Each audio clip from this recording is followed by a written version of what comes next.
This video was brought to you by Nebula.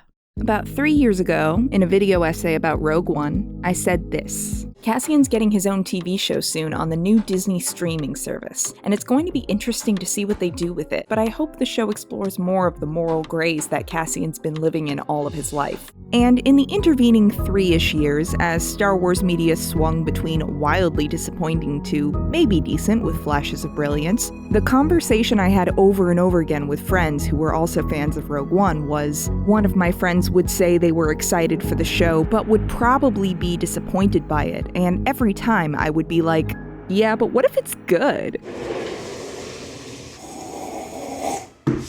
Let's talk about Andor!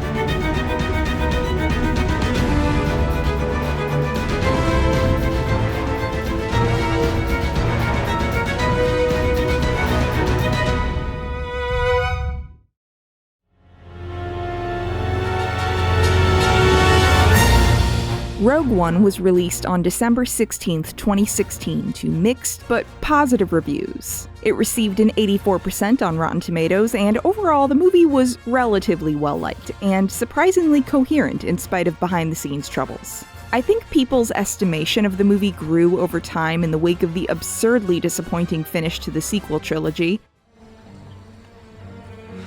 Somehow Palpatine returned. And even more so after a series of increasingly mediocre Star Wars shows on Disney+. But anyways, in the film Rogue One, Cassian Andor was, in my opinion, the character with the most consistent development across the film. Especially when compared to Felicity Jones as Jyn Erso, who just flips on a dime because she's sad about her dad, and Riz Ahmed's Bodhi Rook, who was tragically underutilized. Again, it will always be hard to know how much the inconsistencies in character development were simply down to the writing or due to the reshooting and restructuring of the film. But in the film's final iteration, the most well-realized character of the cast was Cassian Andor. This was helped by a magnetic performance from Diego Luna, as well as the overall structure of the film just giving his character's arc more clarity than his co-stars. And apparently during the making of Rogue One, Diego Luna had developed a backstory for Cassian as part of his personal work on the character. My character was coming from somewhere else, you know? He has this accent that no one shares, and he clearly has left everything behind. Therefore, it was just the work you do as an actor, right? That you have to understand why you're making the choices you're making and create yourself some background story. So when he got a call for a potential prequel series about the character, Luna said he was excited to be able to further utilize the work he had done. On the other hand, there was Tony Gilroy. As we all know, he was brought in to do reshoots on Rogue One and got a screenwriter credit for his efforts. To this day, none of us can say with any great clarity which parts of Rogue One were due to director Gareth Edwards and which parts were due to Tony Gilroy, but put a pin in that for later. As it happens, Tony Gilroy was not originally slated to be the guy making Andor. In 2017, when Andor was first announced, Jared Bush wrote a pilot and series bible for the show. Bush is mainly known for his work on Disney animated movies like Zootopia, Moana, and Encanto, so God only knows what that pilot looked like. By late 2018, Stephen Schiff was signed on to be the showrunner. You might know his work on the FX series The Americans. He also wrote screenplays for movies like the 1997 Lolita and the 2010 film Wall Street, Money Never Sleeps. Tony Gilroy was originally brought in simply to write and direct some episodes, but eventually he took over as showrunner in April of 2020, and Stephen Schiff largely left the project. Gilroy would do a fair bit of writing on the series. He wrote 5 of the 12 episodes, but of course he was joined by other writers and directors, and also his brothers. Dan Gilroy, who you might know for films like Nightcrawler and Velvet Buzzsaw, wrote for the Aldhani episodes, and John Gilroy edited 3 episodes. John also was one of the editors on Rogue One, and he also co-edited Pacific Rim. Hell yeah! Along with the Gilroys, Stephen Schiff is credited with writing episode 7, and Beau Willimon wrote the Narkina 5 episodes. He's probably best known for his work on the Netflix series House of Cards, and he also co-wrote a neat little political thriller called Ides of March. Then there were the directors. Toby Haynes directed the opening Ferrix episodes and the Narkina arc. He's done a lot of BBC stuff like decent episodes of Doctor Who and one of the better episodes of Sherlock and a bunch of other stuff. Susanna White directed the Aldhani episodes, and she's another BBC alum, having done stuff like the Jane Eyre miniseries starring Ruth Wilson. She also directed 4 episodes of the gritty HBO series Generation Kill. Benjamin Caron directed episode 7 as well as the final Ferrix episodes, and might be best known for directing episodes of The Crown and Wallander, as well as the recent Apple TV film Sharper. Also, I have to shout out composer Nicholas Bertel. He's worked on films like Moonlight and If Beale Street Could Talk and shows like Succession, and his work on Andor is just phenomenal. Basically, he put his whole Bertucci into the soundtrack. He and Gilroy decided to pursue a sound that was nothing like the John Williams style of Star Wars music, the sound that Giacchino purposefully mimicked in Rogue One, by the way. So, with a stacked creative team of industry veterans, they put together genuinely one of the best pieces of Star Wars media probably ever. Definitely the most interesting thing to come out of the Disney era of Star Wars by a mile. So, of course, let's run down the cast. Obviously, Cassian is played by Diego Luna, and I cannot say enough about his performance. His work is subtle, often showing very little. At times, Cassian falls into the background of his own show, but what could be more appropriate for an up-and-coming spy? He's not immediately taking over every scene he's in. Often he's stepping back and letting other characters take the spotlight, which is honestly kind of unusual in a show named after its lead character. I'll talk about Diego more later. Next, we have Luthen Rael, played excellently by Stellan Skarsgård. Skarsgård is one of those actors that just shows up in all sorts of projects, but I feel like it's been a while since I can recall a role that allowed him to just dominate his scenes the way he does as Luthen, the mysterious leader of a rebel cell. Fiona Shaw plays Marva Andor, Cassian's adopted mother. Shaw is a character actor who just shows up in everything. I particularly liked her in Fleabag, and she's really great in Andor. Apparently in her big final speech, she was supposed to say "Fuck the Empire," but Disney said no. Also, apparently YouTube is cracking down on people saying "fuck," so sorry, we have to do this now, I guess. There's also the family droid and my perfect son, BMO. Everybody just calls him B, and I call him BMO because saying B2 emo out loud makes me have high school flashbacks. BMO is voiced by puppeteer Dave Chapman, who operated the BMO model, and fun fact, the intention was to cast an actor to voice him, but apparently editor John Gilroy liked Dave Chapman's performance, so they just kept him as the voice of BMO. According to Gilroy, Chapman, who was accustomed to having his voice removed from movies and shows, was overwhelmed, which is really sweet. Then we have Bix, played by Adria Arjona, who I of course remember from Pacific Rim Uprising because I'm trashy, but she was also in Good Omens. She's an old friend of Cassian's who really goes through it this season. And Cassian's other good friend is Brasso, who is truly the most friend-shaped man you will ever see, played by Joplin Sibton. There's Faye Marseille as Vel Sartha and Varada Sethu as Sintakaz, 2 members of the rebellion who we meet on Aldhani. Also, they're lesbians! Let's go, lesbians! Let's go! Here we go, lesbians, come on! Disney still isn't letting people kiss, but they talk about being in love and hold hands on screen, and for Disney and gay representation, that is pretty good, honestly. I mean, the bar is in hell, but still. And then we have returning cast members from Rogue One like Forrest Whitaker, Saw Gerrera, and Genevieve O'Reilly as Mon Mothma. We also have Kyle Soller and Denise Goff playing shitty little fascists Cyril Karn and Dedra Miro. I hate them so much, they're very well written. Good job to Soller and Goff for creating such nuanced trash fires. You know, fascist fashion. Fast fascist fashion. Okay, we need to get Fast like fashion. an Etsy store. We need a side hustle for our fast fascist fashion.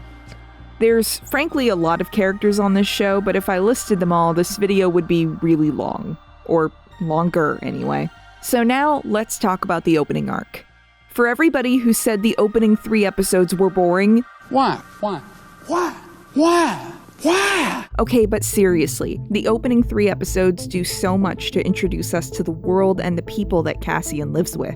There is so much learning we do about Ferrix that the show will pay off in the final episodes. Also, this man, this absolute king, he's called the Time Grappler, and I love him. I love how much he seems to enjoy his job of hitting this anvil to tell the people of Ferrix what time it is. The planet of Ferrix has the feel of an odds and ends society. Most people here go to work to take apart old scrap. The town communicates with each other through little bits and bobs they have hanging in front of their homes that they hit, and any droids we see here are scrappy little things like BMO, who, by the way, spends 90% of his days in his charging station because he's tired, and he runs out of battery fast, and apparently he requires more battery power to lie. I can lie. I have adequate power reserves. Don't tell anybody you saw me. Don't tell anybody you know where I am. That's 2 lies. Also, Ferrix is currently under the control of the corporate security company Preox Morlana, who work for the Empire. The meat of this opening arc is split between Cassian's past and present. In flashbacks, we meet a young Cassian on the planet Kenari, where his parents, along with all the other adults, seem to have died in some sort of mining accident. Here he's called Casa, and he has a sister named Carrie. One day, him and the other children investigate a crashed separatist ship, and one of the children gets shot. Afterwards, Casa is found by Marva and Clem Andor, who pick up a Republic frigate on their scanners and know that it's coming to investigate the crash. Go kill him. You'll kill us! So Marva ends up knocking this boy out and taking him with her. I'm going to come back to this point later, but the other half of the opening arc shows us Cassian, in the present day, and he's still looking for his sister Carrie. Well, whoever she is, she's not here. She disappeared. After an unsuccessful attempt to find his sister, Cassian gets in trouble with some Preox Morlana security guards who decide to hassle him for no reason, and he ends up accidentally killing one of them and shooting the other in a fit of panic. There's a great scene where the morning after it all breaks bad, he goes to Brasso and basically asks for him to be his alibi. He just looks him dead in the eye and starts to tell him a bullshit story about how they went drinking last night, and without batting an eye, Brasso says, "You insulted my choice of beverage. As host and provider, I was offended by this. You were gone when I woke up. You've come here now to apologize." But in spite of his best efforts, 2 Premor employees are found dead, and this leads to pathetic fascist fanboy and Ben Shapiro lookalike Cyril Karn trying to investigate the matter. His supervisors tell him to just let it go, but he decides to make it everybody's problem, which ends up blowing up in his face and leading him to having a season-long fixation on this dude who he met for 5 seconds, who absolutely 100% does not remember him. It's very funny when you think about it, actually. But the whole thing turns into a manhunt for Cassian. He turns to Bix for some help with her off-world connections because he has a part to sell and needs some money to run and disappear for a while. Unfortunately for both of them, Bix has a boyfriend named Tim. By the way, I will exclusively be referring to him as Tim because his name is Tim with 2 M's and I'm a child. But Tim is suspicious of Bix and Cassian's relationship, so he rats out Cassian and makes everything harder for literally everyone. When this wannabe fascist string bean shows up with Mr. Colmini wasn't available that week and everything goes to shit, Tim is shot and Bix gets beaten up by the guards, and listen, I did not care about Tim at all. Sorry to any Tim stans, he is nothing to me. But the way Bix reaches for him here, even after he's been long dead, is so upsetting I will never recover. Honey, you've got a big storm coming. But she did successfully introduce Cassian to Luthen Rael, the baddest bitch in the galaxy. Cassian thinks he's just there to hawk some piece of Imperial tech, but Luthen is there to recruit him. They're so fat and satisfied, they can't imagine it. Can't imagine what? That someone like me would ever get inside their house. Luthen knows way too much about Cassian, like how his adopted father was murdered, and is generally just very intense during this whole conversation. Don't you want to fight these bastards for real? But Cassian really only agrees to go with him for the promise of way more credits than what he would have gotten for that Imperial doodad. Also, they were cornered, so they blow their way out of this warehouse in an incredible sequence. Rule number 2, build your exit on your way in. Brace yourself.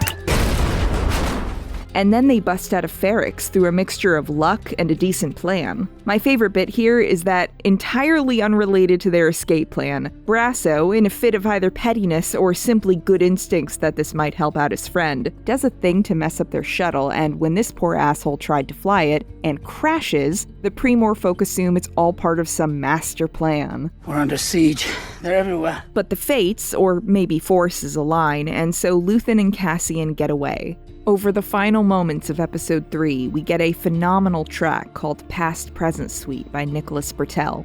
As we listen to its soaring strings, we get a beautiful sequence intercutting between a young Casa leaving Kenari and Cassian leaving Ferrix. It's exciting, it's gutting, it's overwhelming, and we're only on Episode 3.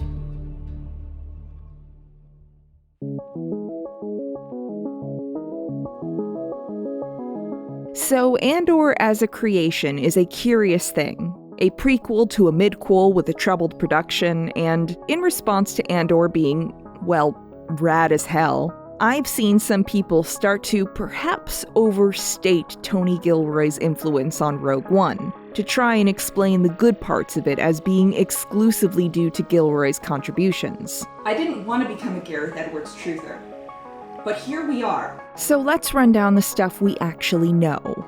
From what's been said in interviews, in Gareth Edwards' version of Rogue One, I think there was just more of the third act. Probably some events happened in a different way or in a different order, but in general, it just seems like there was more of it. According to actor Ben Mendelsohn, who played Orson Krennic, there were somewhere around 20 to 30 different scenes in an earlier version of the film. And then Gilroy came in and restructured it into the version we all know. What Gilroy said about the reshoots was that, when things pass through many hands and there's a great deal of confusion, and there's all kinds of accessories and jewelries and bootstraps and zippers and all the rest of the stuff, the purity for the characters, if it's not there to begin with, it just deteriorates and it turns into absolute mush. But there is some stuff that we know were Gilroy additions, including the Rings of Kafrene sequence, where we are first introduced to Cassian shooting a man in the back. This scene provided some fascinating character building in a few minutes, and I'm fairly confident that the entire change of Jyn's character from rebel to criminal was a Tony Gilroy addition. Okay, let me explain.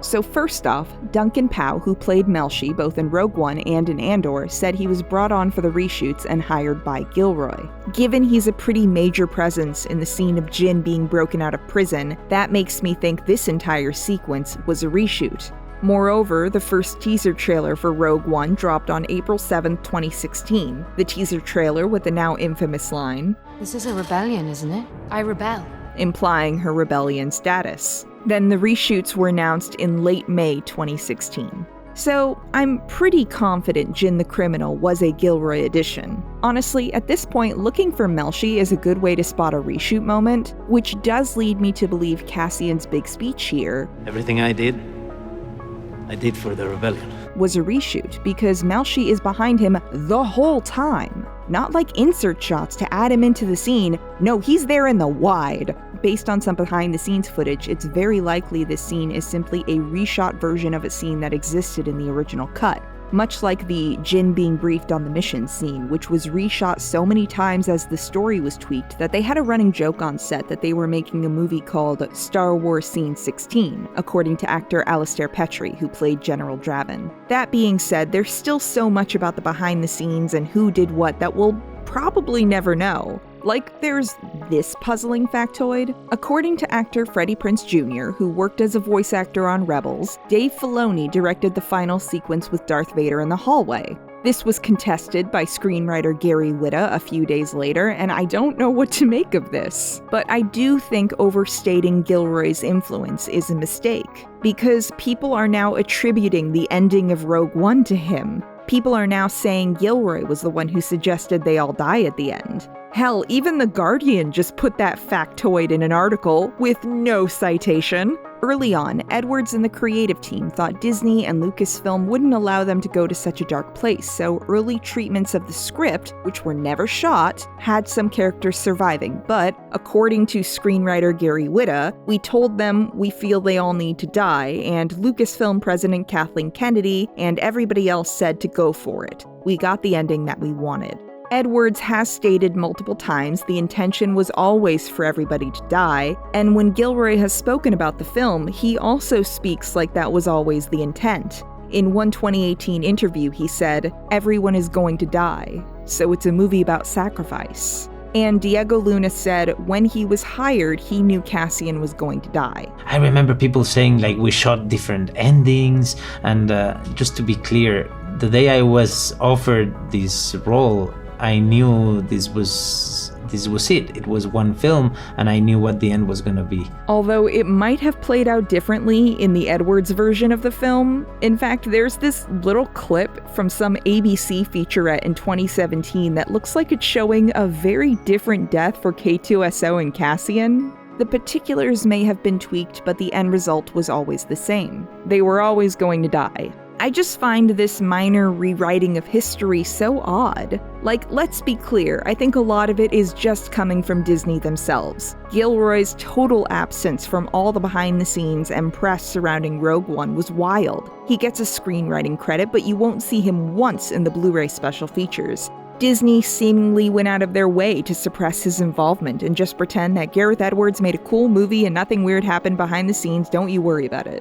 And in a true stroke of irony, Gareth Edwards' name has not been mentioned once in any of the press or interviews surrounding the prequel series Andor. I don't think this is malicious or anything, I just think it's fascinating how Disney seems to have decided to handle this. And I am assuming that was a Disney decision. I doubt that was something Tony Gilroy would have been quibbling about. And to be clear, I don't think Disney knows how to promote the people they are trying to promote in any given moment anyway. Y'all remember the Andor trailer advertising from the director of The Bourne Legacy?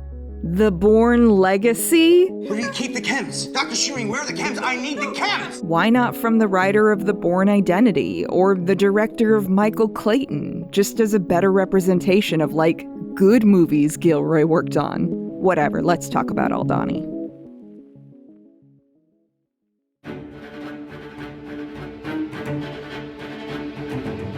In the second arc of the show, Cassian goes to the quiet mid-rim planet Aldhani, and the show begins to expand its horizons. We meet Space Karen, aka Dedra, at her place of work on Coruscant, where she is capable and girl-bossing and popping pills to her heart's content. She's tracking stolen items and believes there may be an underlying plot to uncover. And don't get too sucked in watching her triumph over her male peers, because when she succeeds, it means people die. As actress Denise Goff put it, she's not just a woman in a man's world, but a fascist in a world of fascists. It was important to see that power corrodes women as much as men.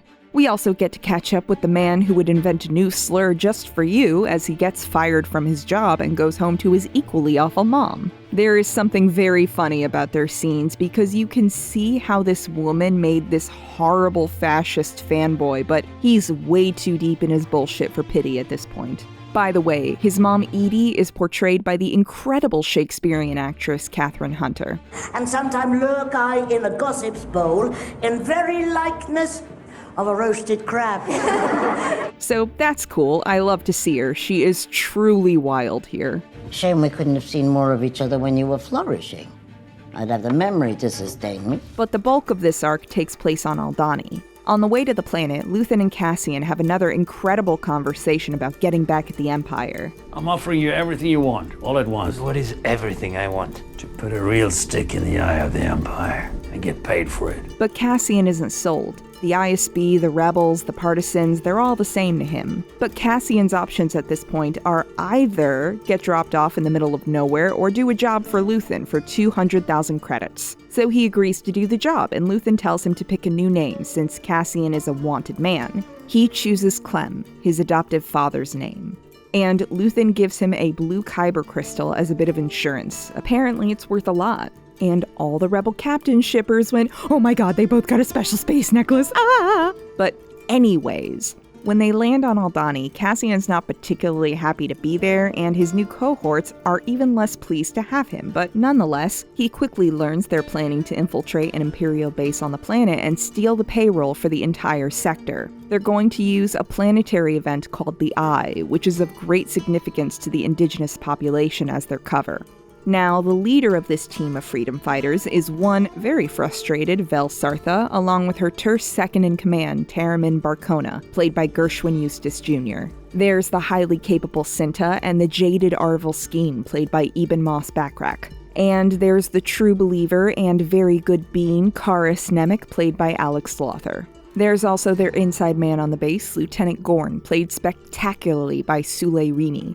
He gets several moments where he quietly expresses such disgust and disdain for the people he works for, and it's just incredible. So basically, much of the opening episode is Cassian learning the ropes, learning what he needs to know for the mission, and Nemik takes a shine to him quickly, thinking he's a fellow believer in the cause. He tells Cassian all about his socialist theories. The pace of oppression outstrips our ability to understand it, and that is the real trick of the Imperial thought machine. It's easier to hide behind 40 atrocities than a single incident. And, well, it's very seize the means of production, if you know what I mean. But my friends Jesse Gender and Aranock are working on a series of videos that will talk about that way better than I could. Anyway, he's writing a manifesto which he wants Cassian to read. Also, at one point, Skeen says this about Cinta. She's already sharing a blanket, if that's what you're wondering. Is that what they're calling it now? This isn't made explicit until later, but Vel and Cinta are in a relationship.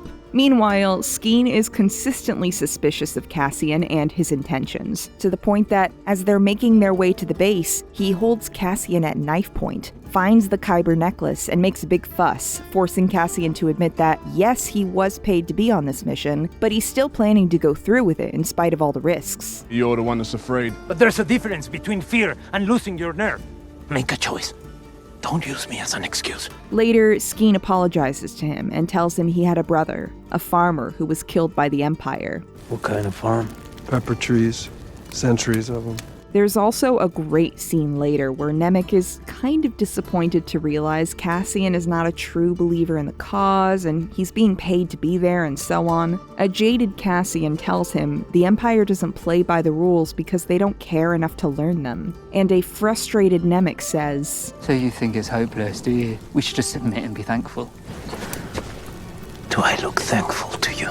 Chills. I get chills every time. Back on Coruscant, we get a peek into one of what I can only imagine is Luthen's many alter egos, the slightly oily and overly cheerful seller of antiques and artifacts. There, he covertly meets Senator Mon Mothma, who speaks in code, purchasing a gift for her husband while whispering that she's having difficulty moving money around for the rebellion and she fears that she's being watched. Back at the Mothma household, we get to know her awful husband Perrin and her daughter Lita, who seems to hate her.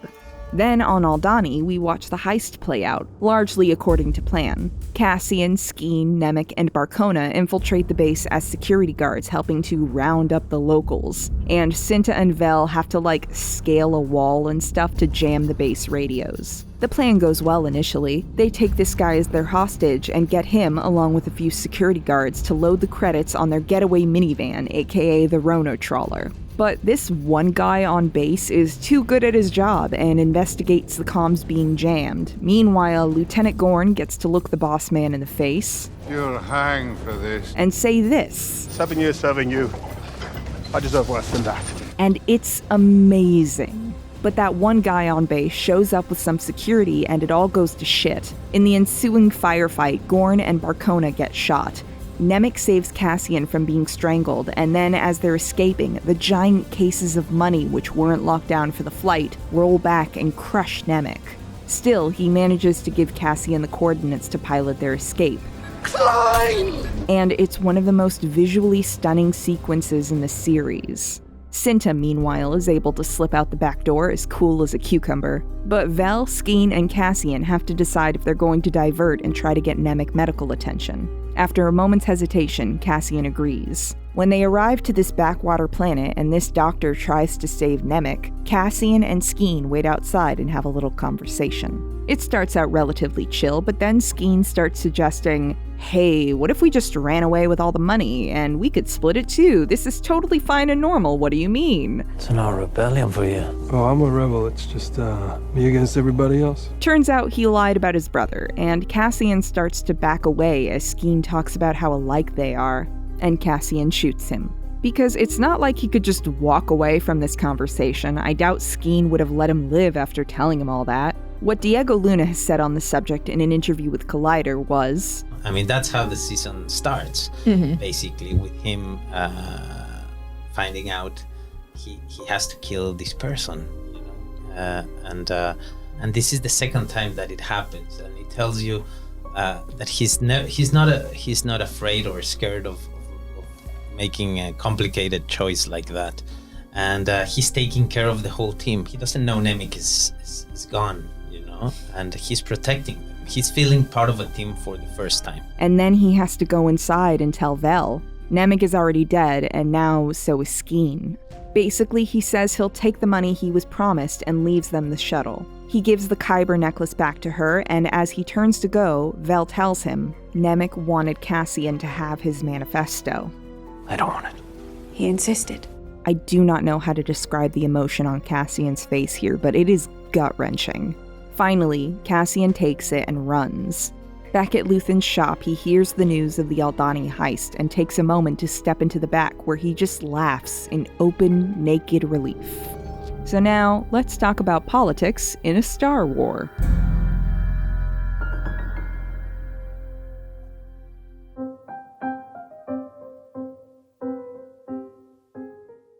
Now, for reasons I can't fully parse, people seem really frustrated by any discussion of politics in Star Wars. Like, I don't know why, other than an unwillingness to engage with the material they purport to enjoy. Also, let's not forget the immortal words of Lana Wachowski and J. Michael Straczynski, as said by my beloved Hernando in Sense8. Art is political, never more so than when insisting it is not. Because any writer takes their thoughts and beliefs into what they write, it's impossible not to. And while it's true that Star Wars is murky when treated as a political text, there are still very definite politics within Star Wars, but they're not necessarily always consistent or coherently expressed. In part, this is due to the many creators behind Star Wars as we know it today. We celebrate the victory of our rebel heroes in Return of the Jedi, and somehow, in the time between this and Force Awakens, this system of fascist oppression is recreated almost beat for beat in the First Order.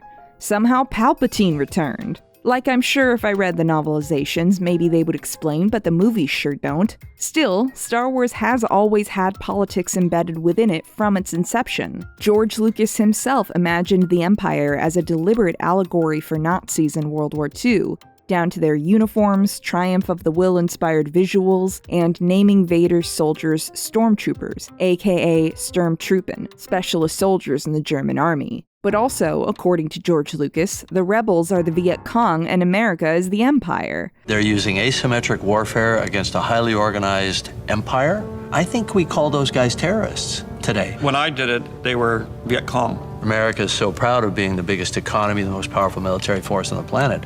It's become the empire from the perspective of a lot of people around the world. It was the empire during the Vietnam War. If you're someone who thinks the prequels are good and somehow not political, let me remind you of these lines. So this is how liberty dies. With thunderous applause. Anakin, my allegiance is to the Republic, to democracy! If you're somebody who likes the Star Wars cartoons, remember that time the Jedi were described like this in Tales of the Jedi? Jedi claim peace, but mostly keep law and order for the rich and powerful. And Count Dooku agreed with him, by the way. Or that time a bunch of rebels pushed against a police blockade in Clone Wars. Star Wars has always been full of political ideas. They could attack soft targets while the Republic continues to engage them on the battlefield. That sounds like terrorism, Anakin. Well, I think of it as an insurgency. There's been a lot of speculation about how the hell Disney allowed Gilroy and co. to make a genuinely radical show. Supposedly, they allowed the lesbian romance between Vel and Cinta, which is largely just dialogue and longing looks, but still. It seems they mainly put their foot down about depicting sex, violence, and swearing, at least in what's been publicly stated. Considering the milquetoast politics of other Disney properties, I was under the impression Disney just wouldn't allow media with interesting ideas to get made. Egg on my face, I guess. By the way, go watch Princess Week's video on the Falcon and the Winter Soldier called The Revolution Was Not Televised. But I think Andor might be the most political, and the most politically relevant piece of Star Wars media we've ever seen. And I'm not the only one who thinks so. Probably that's one of the reasons why I love the world of Star Wars, because it's been always like that. You know, it's been always very political, and this one it's relevant also because it's been made by people that live in this time. And there's plenty of genuinely radical politics in the show, from prison abolition to depicting revolts against a police state to the struggles that come when trying to unite people of various ideologies to fight for one cause. I am the only one with clarity of purpose. There's also some pretty incredible Latina representation with Cassian Andor, played by Mexican actor Diego Luna. And there's also Bix Kayleen, played by Adria Arjona, who is Puerto Rican. Unfortunately, outside of Diego Luna's role in Andor and Rogue One, Latina representation has been a bit touch and go in Star Wars. Boy, it sucks that they made you a drug dealer, huh? Oscar Isaac is Guatemalan and Cuban, and in the bad movie That Sucks, they decided that he used to run Spice. Your friend's old job was running Spice. Which is Star Wars for drugs. Spice equals drugs in Star Wars. You were a spice runner?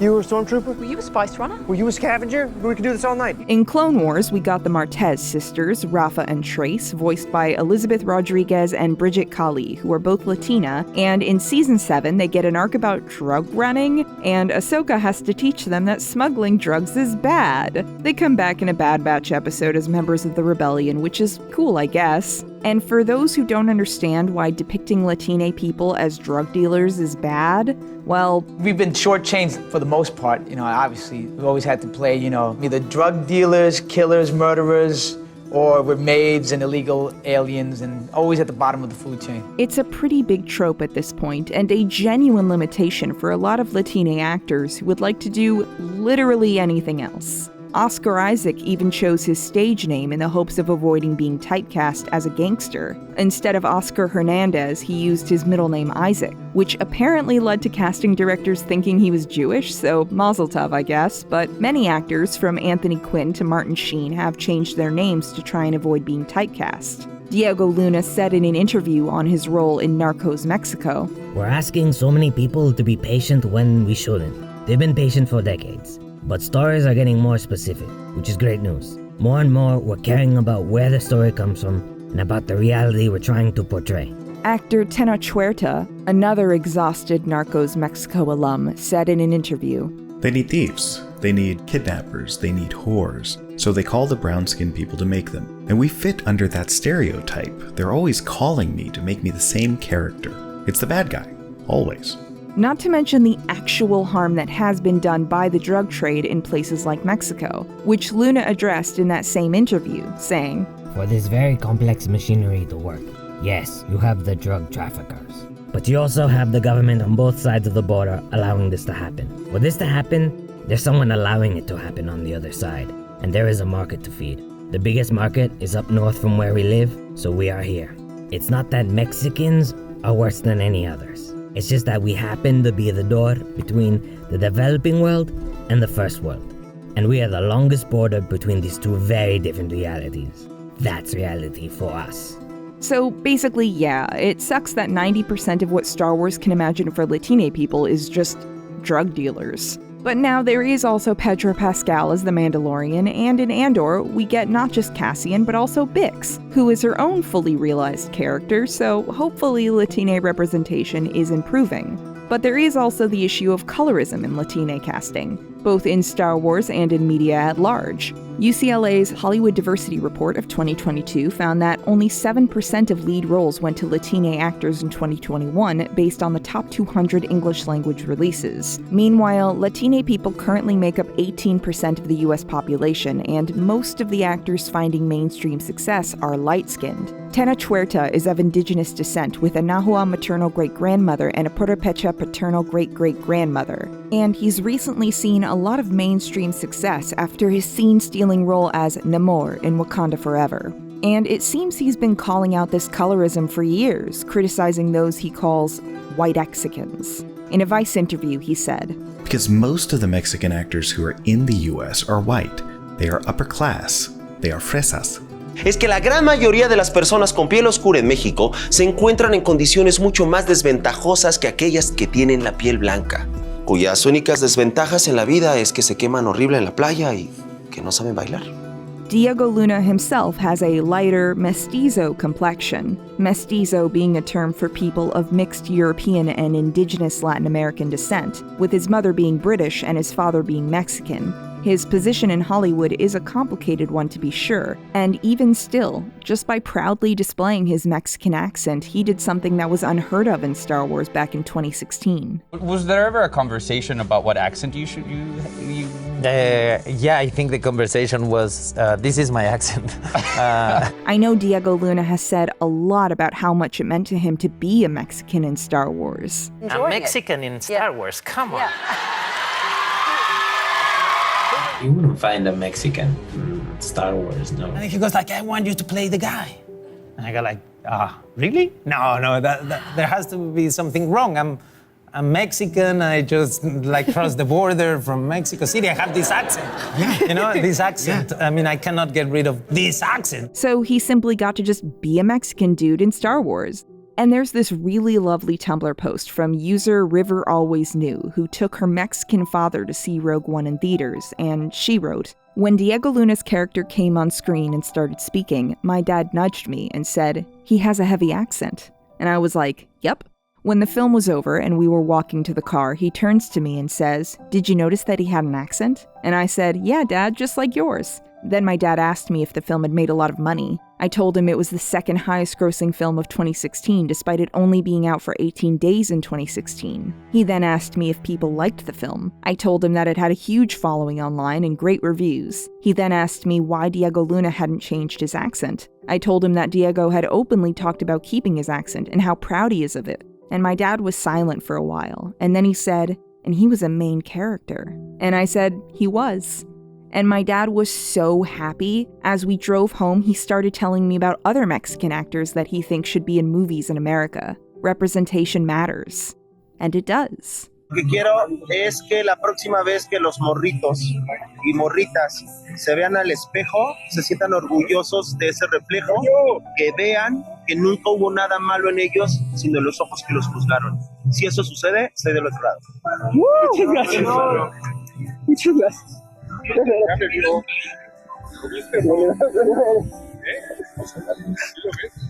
It really, really does. There are some minor issues I have with Andor that may be addressed in Season 2. My friend Steven, who is the one reading Diego's lines for this video, is convinced they will be addressed because he is, in his own words, and I quote, fully Andor-pilled, and the consulting Latino on this video. Again, his words, not mine. But I do think it is a little sus the way all of Cassian's flashback sequences were in some unsubtitled mystery language, like, I guess they're speaking Canary, but it seemed unnecessarily alienating and othering for some very indigenous coded characters to simply be incomprehensible to audiences. That definitely wasn't the intention, but it was a result.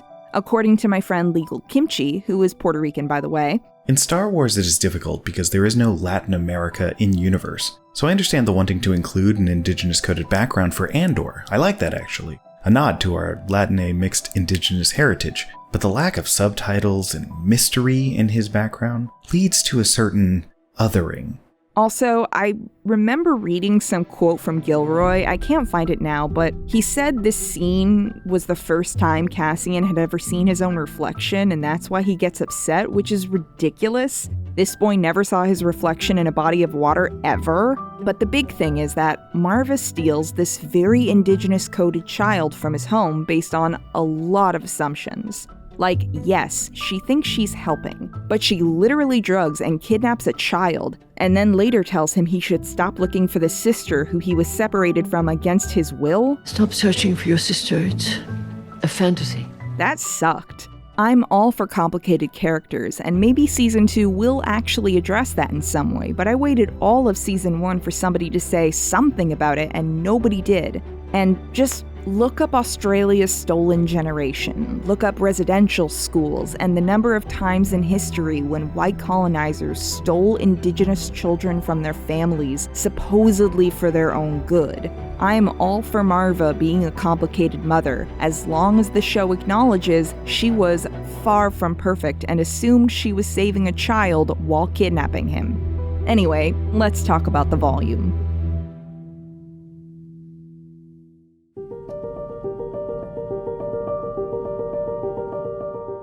A common sort of frustration I've seen online from people who I think didn't particularly want this show to exist is that they don't understand why it looks so much better than most of the other Disney Star Wars shows we've gotten. Book of Boba Fett, Obi-Wan, and even later seasons of The Mandalorian look like trash sometimes. What's funny is, from what I can tell, Andor might cost a little more per episode to produce, but The Mandalorian overall seems to have cost the most out of any live-action Disney Star Wars series. And yet even seasons 2 and 3 look a little dead at times, a little airless. This is in large part due to how these shows are spending their money. All the shows, aside from Andor, are highly reliant on either CGI or a new technology they pioneered on The Mandalorian called the Volume. Basically an immersive LED soundstage with almost seamless LED screens that can display backgrounds for scenes. According to ComingSoon.net, these backgrounds are largely produced using technology like the Unreal Engine or Helios to change the background in real time as it's being filmed.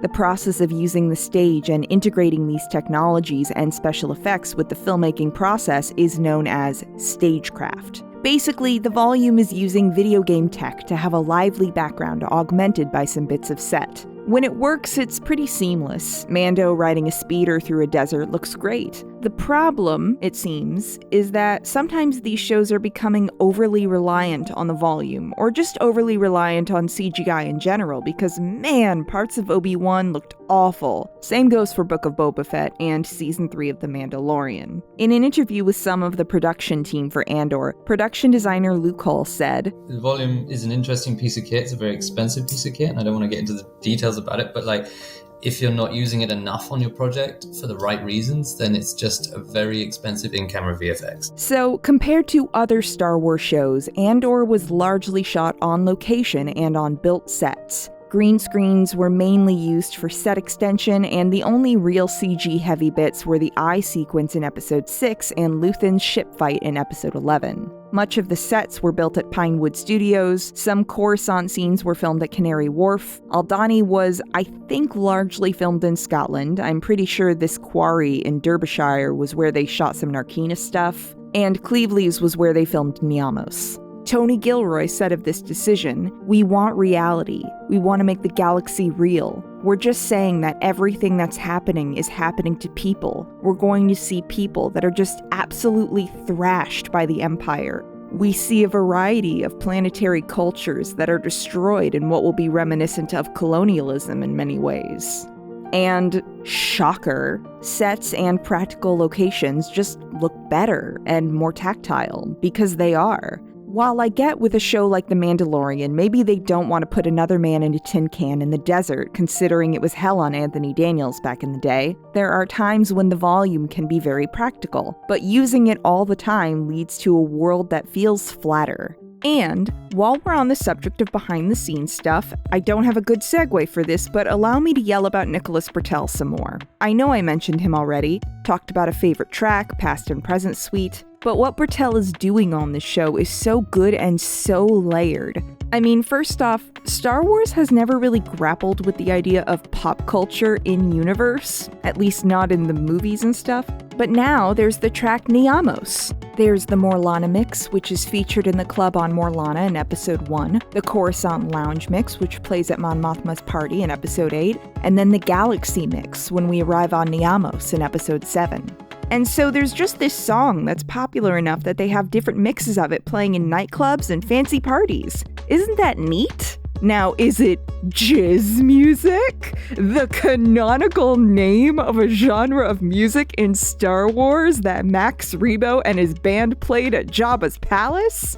I don't know, but boy is that funny to think about. But there's also this skill and complexity on display with the main theme of the show. Now, I'm not an expert in music theory, but I've always been a fan of soundtracks and instrumentals. There's a term I sort of personally use for a particular genre of music I find within movies and TV scores. I call them building songs. Basically, songs that have sort of one theme, which they slowly build and iterate on until it's very grand and majestic sounding. Think the credits song from Cloud Atlas or Hans Zimmer's Time from Inception. What I find neat about the score of Andor is that while there are a few tracks that I would categorize as building songs, like the Past and Present Suite from the end of episode 3, My Name is Kino Loy from episode 10, and Eulogy from episode 12, but the score as a whole kind of functions as a slow but steady build. Many people have already pointed this out, and it's very cool, by the way. If you overlay all 12 versions of the opening title track onto each other, you get a pretty grand sounding piece of music.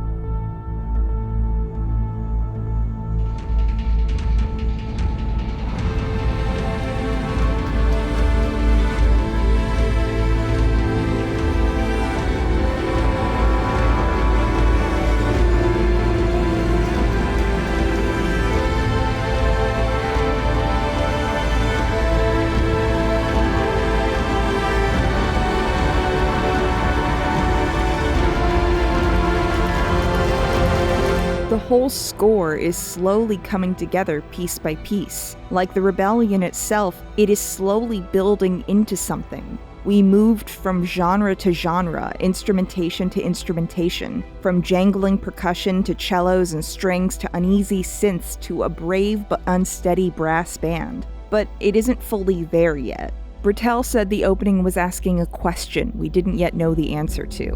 By tailoring it to each episode, you get a different lens. Here's where we're going, here's where we've been. He later went on to say, hopefully those things add up over time, so you've created a sense of sonic memories. It has a potency. So with that, let's talk about episode 7. Episode 7, titled Announcement, is an interesting transitional episode. While most of the episodes were grouped into multi-part arcs, Episode 7 is a standalone piece that moves everything into place for the next arc. The announcement of the title is, according to Dedra Miro, what the Aldhani heist was. She claims it was an announcement of intent. The Empire responds swiftly to the Aldhani heist because, shocker, hitting the money was an effective tactic against them. So the Empire is introducing a new, more stringent sentencing and resentencing initiative for anybody who so much as blinks at a stormtrooper the wrong way. And Dedra manages to win control over Ferrix from a coworker after effectively convincing her bosses of her theory that there was a pattern to the stolen Imperial tech.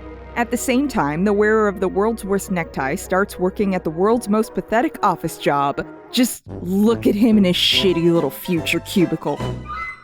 Meanwhile, Mon Mothma has heard the news about the heist and she is freaking out, because Mon Mothma is having some banking troubles.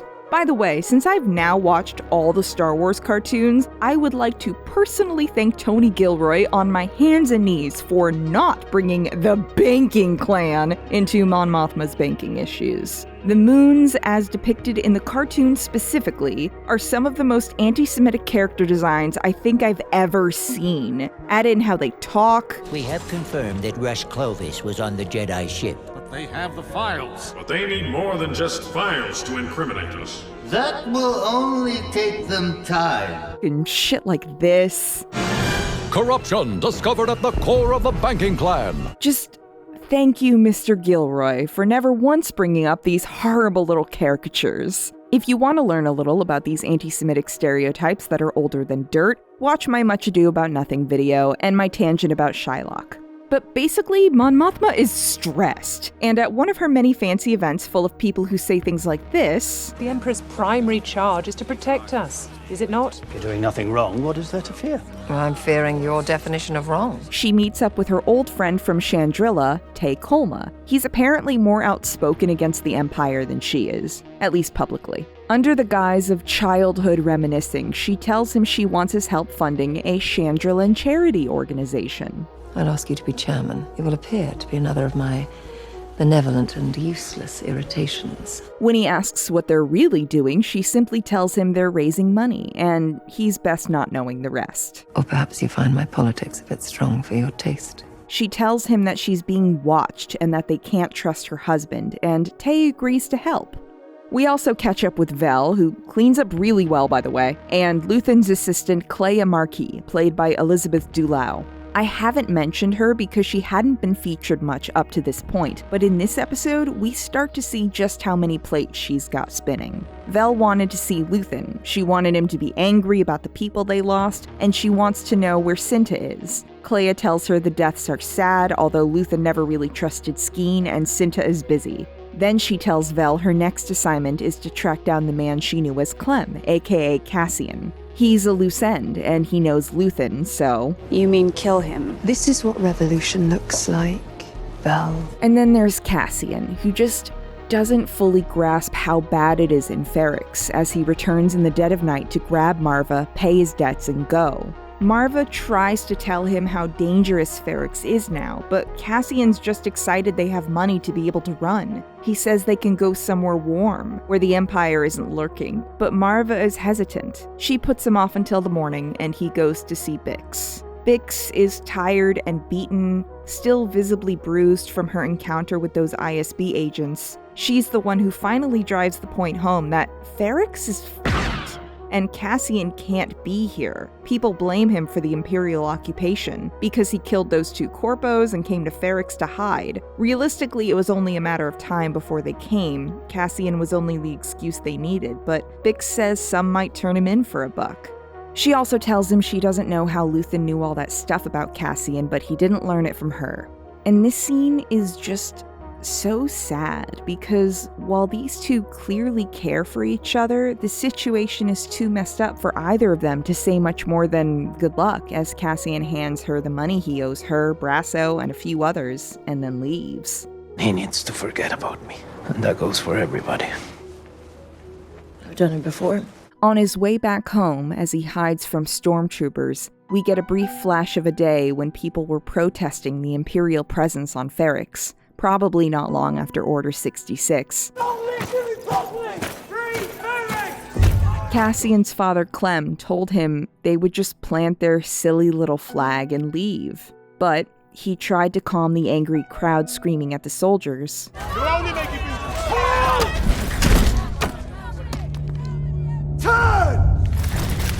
And he was murdered for it. A young Cassian tried to get revenge on some troopers and was arrested. After prison, he was sent to the front lines. I fought in Mimban when I was 16, straight out of prison into the mud. I'm one of 50 that survived. And who did it turn out we were fighting? Ourselves. But he goes back to Marva, who tells him she isn't leaving. The Aldani heist has given her hope. People are standing up against the Empire, and she wants to do her part here on Ferrix. You can't beat them, Marva. Not if I run away. She tells Cassian he has to go and try and find some peace. He says he'll have no peace because he'll just be worried about her all the time. That's just love. Nothing you can do about that.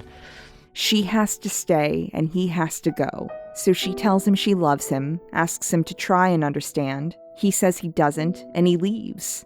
Sometime later, in what the internet has collectively named Space Miami, Cassian's going by the name Keith Gergo, which, that's a glub shitto name if I've ever heard one, but hilariously, it also sounds like somebody's just swapped some letters on Greef Karga's name to come up with it. Remember this guy from The Mandalorian? Greef Karga and Keith Gergo. Wow.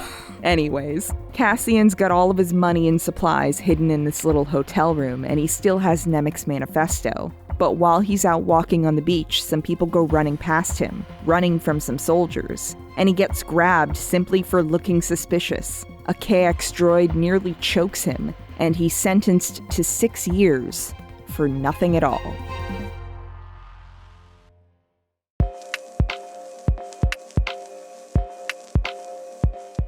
The other bit of behind the scenes that can't be talked about enough is Diego Luna. Like, I don't want to downplay Tony Gilroy here, he made a great show. He made Michael Clayton, but he also did The Bourne Legacy. I need the chems! A show like this is surely down to every creative mind that broke the story down, wrote it, and directed it with such finesse that you might think it looks easy. But Diego's performance as Cassian Andor is just stunning. Often he's doing such subtle work, and you see it all happening in his eyes.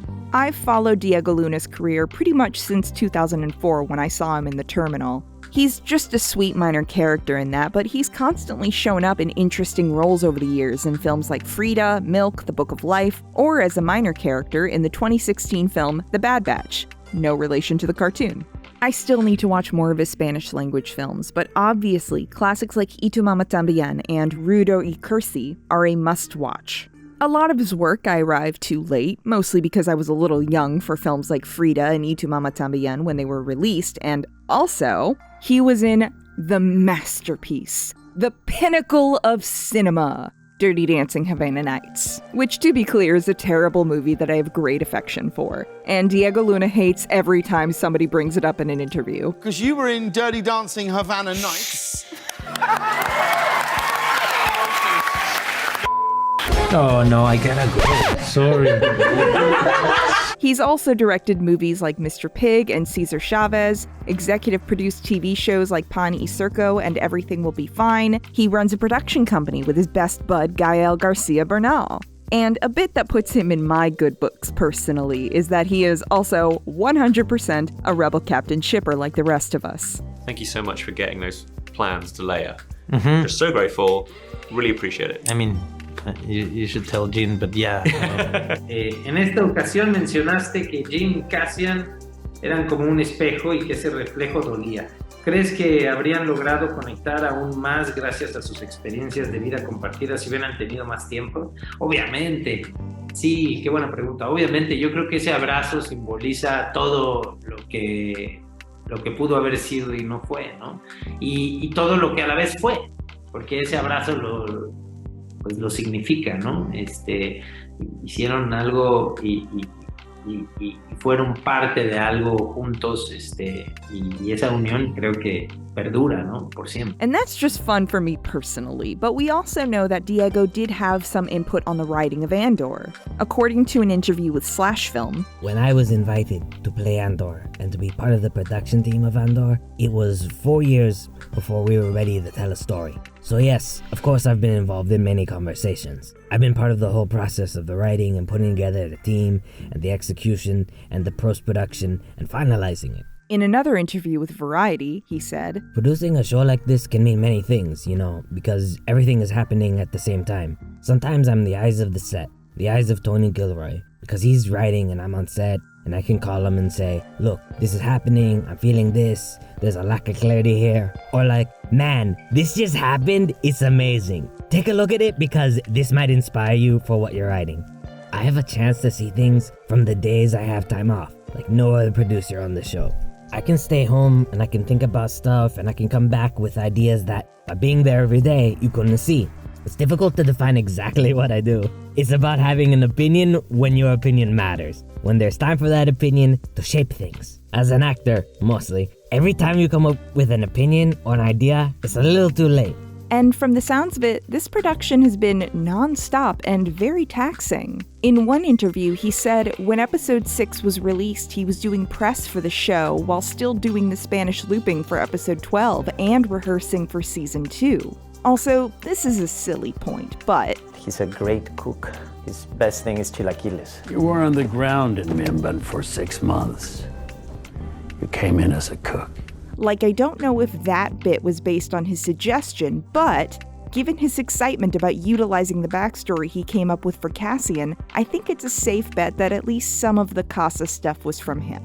But there's also lines like this one. Let me swim over.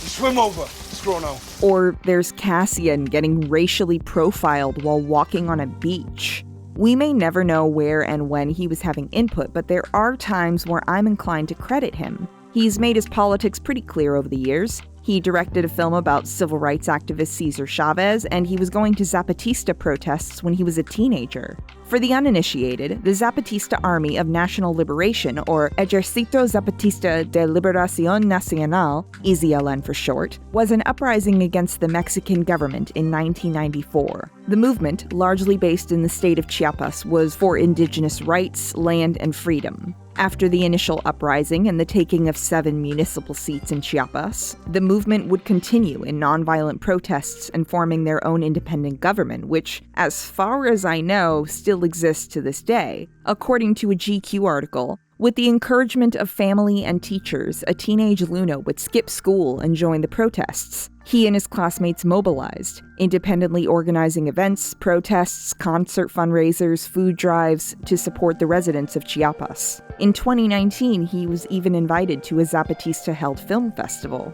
And I do think his ideas on this stuff might have influenced the show. In a Vulture interview, he was asked, "Did you feel you were making an inherently political show?" We're telling the story of the awakening of a revolution. There's no way not to be political. If you wanted to avoid it, there wouldn't be a show. Are there parallels that can be drawn between the rebels in this series and the resistance in real life? Definitely about the need for an articulated civil reaction, you know? Obviously, there's no one that with superpowers that will come and fix things for us. It's about our reaction.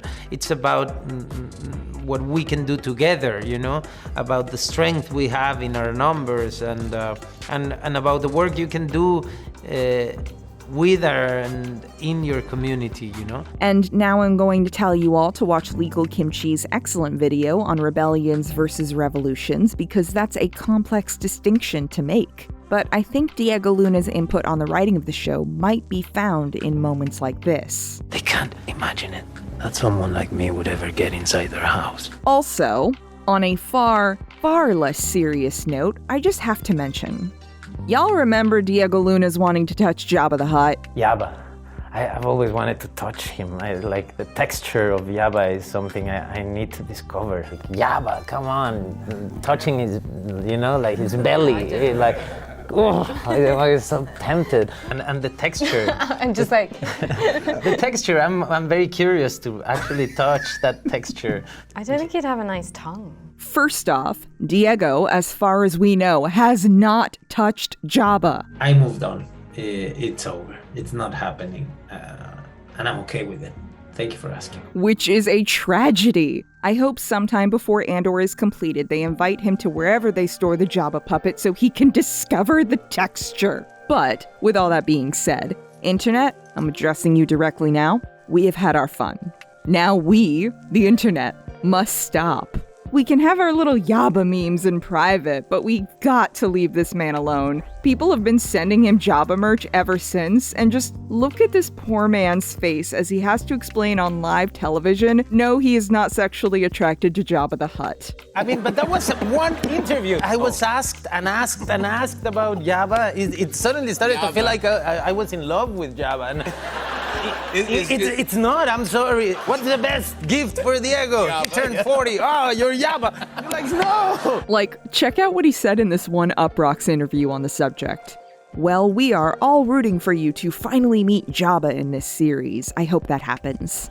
I don't want Cassian to do it. Oh, you want to do it? I said I want to do it. Right. Because the curiosity I have. Don't blame Cassian. Which is truly beautiful. I love that this is Diego's funky little fixation, and he doesn't want Cassian to suffer for it. I hope one day Diego gets to touch Jabba, but we must leave this guy alone about this shit. Clearly he's been regretting ever saying anything for about 6 years now. We've had our fun. It's time to move on. But yeah, I think Diego Luna's role on the show as actor and executive producer is just phenomenal. I really hope he wins an Emmy for the show because he earned it. Now strap in because it's time to talk about Narkina 5.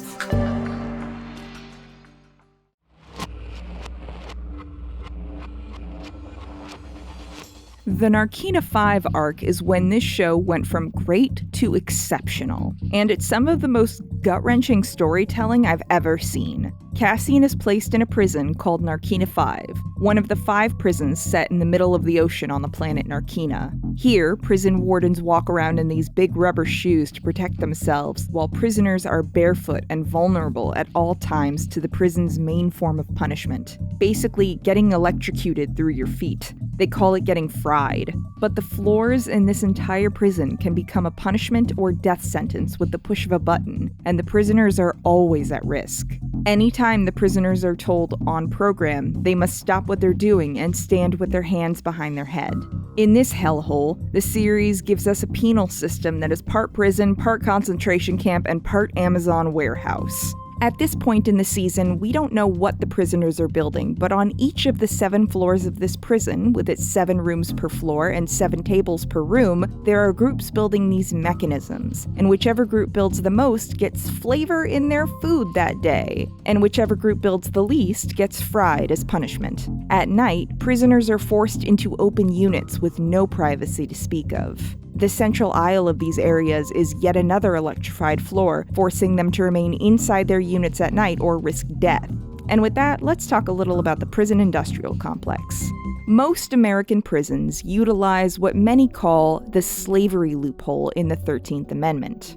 The 13th Amendment to the United States Constitution was ratified in 1865 and stated that slavery was abolished except as punishment for crime. And through that loophole, American prisons have been exploiting prisoners as a labor force for little to no pay. While the federal minimum wage is $7.25 per hour, most prison jobs pay an average of 13 to 52 cents an hour. While some prisoners work to produce goods such as pillowcases, sheets, license plates, meat and milk processing, and other state-owned prison industry-related goods. Most work in maintenance jobs such as custodial services, laundry, carpentry, food services, electrician work, and plumbing. Some prisoners are made to work in the public works sector as firefighters, road workers, cleaning up landfills and hazardous waste, jobs that are dangerous and require a high level of skill for which they often receive little to no training. Both public and private prisons will push people into these sorts of jobs. Many prisoners work in agriculture at what some call penal plantations. Despite many of these work programs being labeled as a way to teach prisoners valuable skills, many are unable to find work in the fields they were previously employed in for pennies on the dollar. And even more are given such menial tasks that they don't end up with any transferable skills that would lead to employment upon their release. Most prisons require inmates to work, and so they are forced to participate in this system that exploits them for poor pay, puts them in dangerous work conditions with minimal to no training, and they have no safe methods of addressing grievances if they are abused or mistreated by those who are in charge of them. And what little money these inmates make is spent largely on basic necessities, such as food, toiletries, medication, healthcare copays, and phone calls. In a 2020 Current Affairs article, Wilhelm Barrientos, a Guatemalan immigrant, described his incarceration at the Stewart Detention Center, where he was forced into labor for CoreCivic, one of the more infamous for-profit prison companies. Barrientos explained that in prison he faced an impossible choice. He could either work for pennies or attempt to live without necessities such as soap and toilet paper, which were not provided to detainees and had to be purchased. And when Barrientos refused to work double shifts or tried to organize his co-workers, guards would threaten him with solitary confinement. In 2017, CoreCivic punished Barrientos by placing him in medical segregation for 2 months, using the excuse of a non-existent chickenpox infection as justification for their retaliation. And here's a not-so-fun fact. The American Correctional Association does not mandate that prisons offer inmates 3 meals a day. And the quality of food they are given is quite frankly obscene. According to a 2022 ACLU report, 62% of formerly incarcerated respondents to a 2020 survey reported that they rarely or never had access to fresh vegetables while incarcerated. The typical prison diet, which is high in salt, sugar, and refined carbohydrates, contributes to the elevated rates of diabetes and heart disease among the incarcerated population. People who are incarcerated in the US are also 6 times more likely to contract a foodborne illness than the general population. Is this reminding you of Narkina 5 yet? Every part of the American prison system is f***ed beyond recognition and needs to be changed, given that the United States has the highest rates of imprisonment in the world. Because, hey, here's a fact you might need to hear. Committing a crime should not strip any person of their basic human rights. And another not fun fact, given the United States' recent attempts to criminalize the existence of trans people and people who need abortions, on top of decades of harsh policing that targeted people of color, what the United States considers to be a crime is a rapidly widening target. By the way, according to the book City of Inmates by Kelly Little Hernandez, Black and Native peoples share the highest rates of incarceration in the United States. They also share the highest rates of killings by police officers. And that's before you throw in a pandemic where prisoners are locked together in close quarters and not provided basic necessities like masks and hand sanitizer. With roughly 2 million people imprisoned in the United States, prisons are a petri dish for the virus, and many health experts recommended safely releasing as many inmates as possible in 2020 and 2021, particularly the elderly and those with health conditions that put them at a higher risk. According to the Prison Policy Initiative, only 3 states, New Jersey, California, and North Carolina, released a significant number of incarcerated people from prison. Parole boards also approved fewer releases in the first year of pandemic than the year before. The response of governments was so bad that, in total, 10% fewer people were released from prisons and jails in 2020 than in 2019. As a result, at the end of the first year of the pandemic, 19 state prison systems were at 90% capacity or higher. According to the COVID Prison Project, as of April 28, 2023, there have been 645,385 COVID-19 cases among people incarcerated in prisons and 2,933 deaths, with only 562,647 incarcerated people having received at least 1 vaccine dose. And those statistics include immigrant detention centers. As of February 2023, about 27,000 individuals are currently held in immigrant customs enforcement detention centers. But as of January 2022, only about 3% of people held in ICE custody had received any booster shot, according to news reports citing agency figures. And again, according to Kelly Little Hernandez, with Mexicans and Central Americans comprising nearly 97% of all deportees and 92% of all immigrants imprisoned for unlawful re-entry, U.S. immigration control is the most highly racialized police and penal system in the United States today. There are many clear and pointed parallels between the prison system we see on Narkina 5 and the real, horrendous carceral system in the United States. From the exploitation to the poor nutrition to the lack of care and mistreatment by guards. And for a time, we see Cassian as truly crushed beneath the weight of the system he's found himself in. There are scenes in Episode 8 where you can see Cassian more afraid than we've ever seen him. This right here is a dude whose soul is temporarily vacating his body due to stress. At one point in their bunks, a man purposefully steps onto the electrified floor, frying himself. And you hear prisoners who are numbed to the horrors of this prison complaining about the smell and the fact that his body will remain there until the morning. That numbness to the horror permeates Episode 8, even as we get acquainted with its characters. Here we meet Ruska Melshi, played by Duncan Powell. In Narkina 5, he's one of the characters who seems to best understand how bleak their circumstances are. Don't ever look at the number. Double, triple, it doesn't matter. Hey! You're in till they don't want you anymore. Enough! Get straight with that.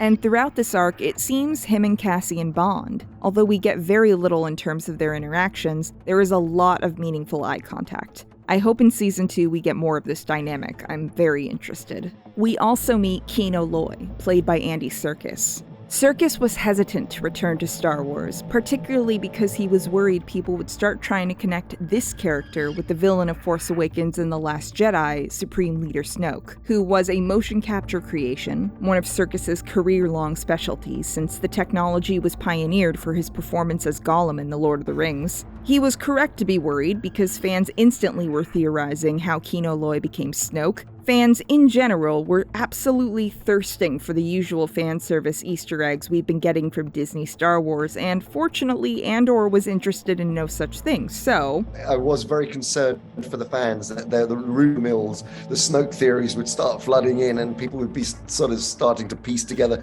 well, is Kino Loy related to, to Snoke? And I have to tell you, he's not. Kino Loy is a floor manager in Narkina 5, essentially the foreman of this group of prisoners. And he's a prisoner himself, so he's just focused on following the rules and eventually getting out. Serkis said he imagined in Loy's former life he was a factory foreman. And he would have fought for workers' rights on the outside, before he was incarcerated, but he would have been seen as a troublemaker for that. But he, like many of them, have been so subsumed by this prison. Cassian also works with a team of characters, including the elderly Olaf, played by Christopher Fairbank, Jembach, played by Brian Bovell, who is kind of the leader of their little team. There's also Taga, Ham, and Zal. By the end of the episode, we jump to 30 cycles later, where he's now a seasoned expert. Accustomed to the work, accustomed to the slop they're fed, accustomed to the threat of daily torture, and he's just keeping his head down.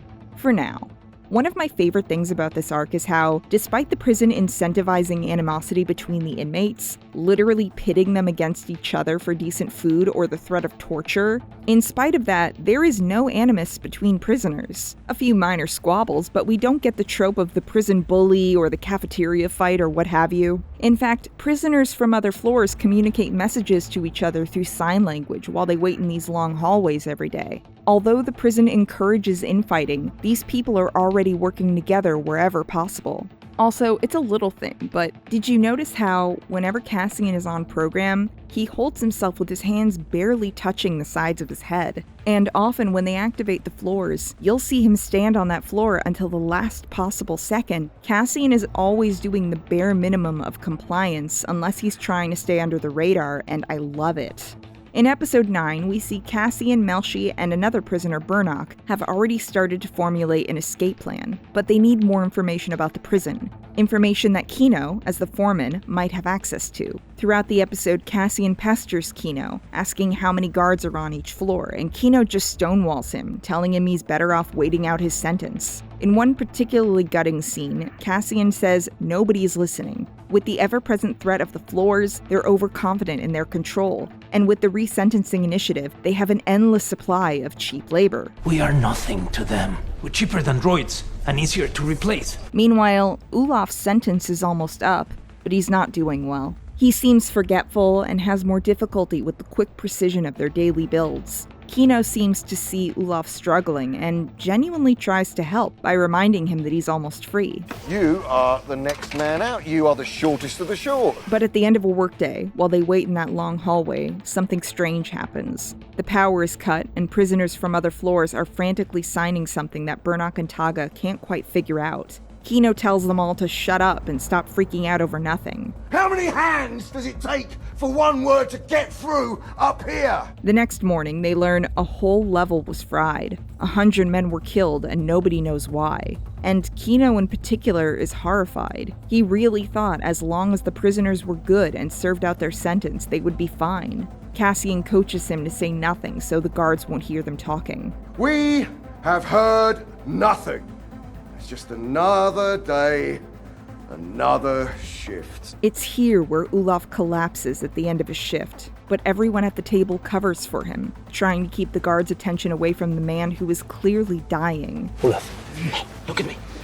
It's there. As they head out into the waiting area, Kino calls for the medic to come and look at him. Everybody is cleared out of the hall except for Kino, Cassian, and Olaf. And the doctor, this doctor. Look at me, brother. His name is Olaf. I don't want to know his name.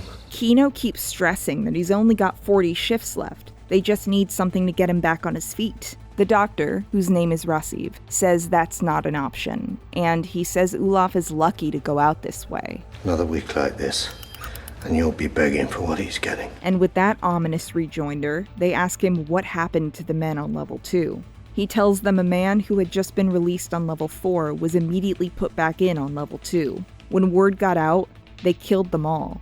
And Kino, who spent the whole of these last 2 episodes being the model prisoner, keeping his head down, keeping his men in line, gets the most satisfying line of dialogue in the series thus far. After being asked over and over again, "How many guards on each level?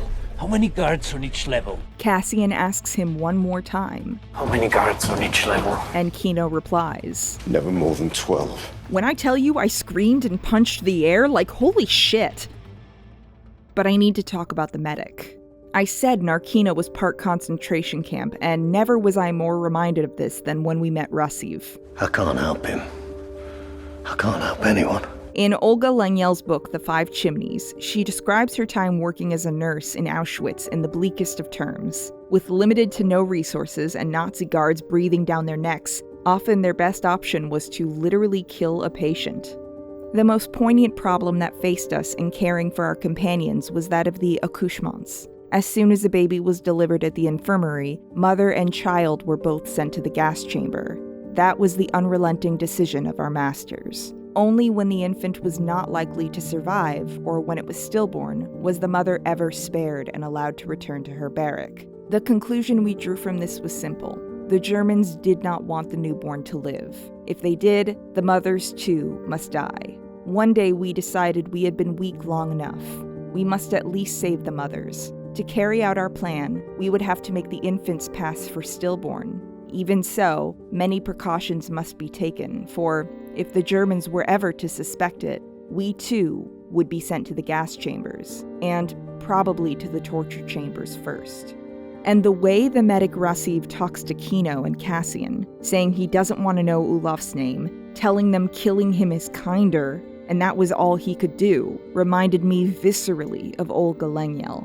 And it's not just the doctor who reminded me of this. You see, in the Sonderkommando uprising of Auschwitz, it was important to have higher-ups involved for the information and power they possessed. Just like in Narkina, prisoners were often used as foremen and leaders over their work groups, and one Oberkapo named Kaminsky was instrumental to the Auschwitz uprising. I do not have any photos of the man, but he was mentioned in several accounts. One survivor, Daniel Benamias, was terrified of Kaminsky, who he remembered as a ferocious overseer, but Philip Muller remembered Kaminsky as a strong leader, one who once talked him down from an attempted suicide. When Kaminsky died in the uprising, Philip Muller said the resistance lost one of its best that day. And I just thought of Kaminsky a lot while watching Kino in these episodes, as he rises to lead a prison revolt. If you want to learn more about the Auschwitz uprising, I did a whole video about it, I'll link to it in the description. Outside of the prison story of this arc, we see Mon Mothma working with Tay Kolma to realize just how screwed she is with her money situation, and how she needs to find a way to replace the funds she gave to the rebellion, or she'll be caught. We also learn Vel is her cousin, and rather ironically, it's Vel's rebellion antics that have made things worse for Mon. And Tay's solution to her money troubles is to bring in this guy, a slightly sleazy Chandrilan businessman who would give her the funds, but in exchange, he wants his son to meet her daughter, as an introduction, for them to be married. She says no, she won't even consider it, but... That's the first untrue thing you've said. Meanwhile, Cereal Corn and Space Karen meet, and it's truly a match made in hell. She questions him about his failure on Ferrix, and says she might put something positive about him in her report or whatever. So now he has a creepy crush, and he stalks her. It's a time. Dedra keeps on her mission to uncover this rebel network and the figure she names Axis. It's funny how right and wrong she is here, because she too thinks Cassian is a central player and current threat. Nobody realizes he's in one of their prisons right now orchestrating a prison break. She also goes to Ferrix and tortures Bix for information about Cassian and Axis in one of the most upsetting sequences in the show. We never hear what is played for Bix on these headphones, but we're told it's the sound of a now genocided species. In particular, it's the sound of the children dying.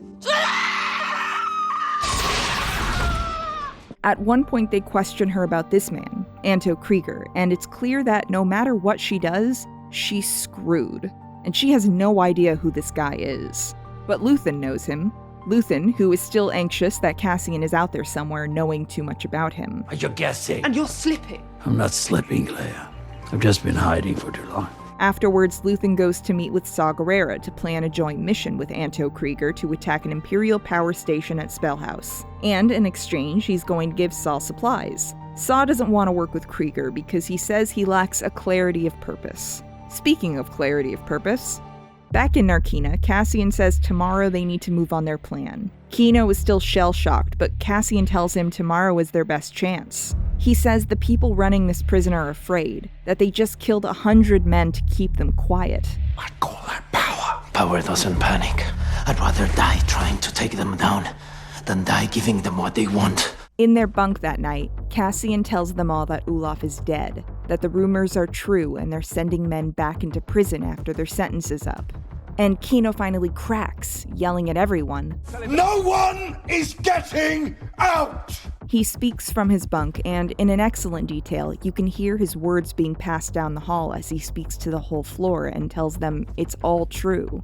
They're not letting them go, ever, so they need to figure this out. The next morning, when he wakes up, it's clear he's made up his mind. He tells everybody, "We are done with counting shifts." He tells them there is only one way out, and they can play it how they want, but he's going to assume he's already dead. Let's make it look good. On the floor, while they pretend to go about business as usual, Cassian goes to the bathroom for the wall panel we've seen him futzing with before. He's been trying to saw through this pipe. Now with the spanner, he manages to whack at it until it starts to leak and then flood. This is their plan, to short out the floor. The warning for on program is called, and inmates are hiding tools behind their heads for the fight as they bring a new man down the lift.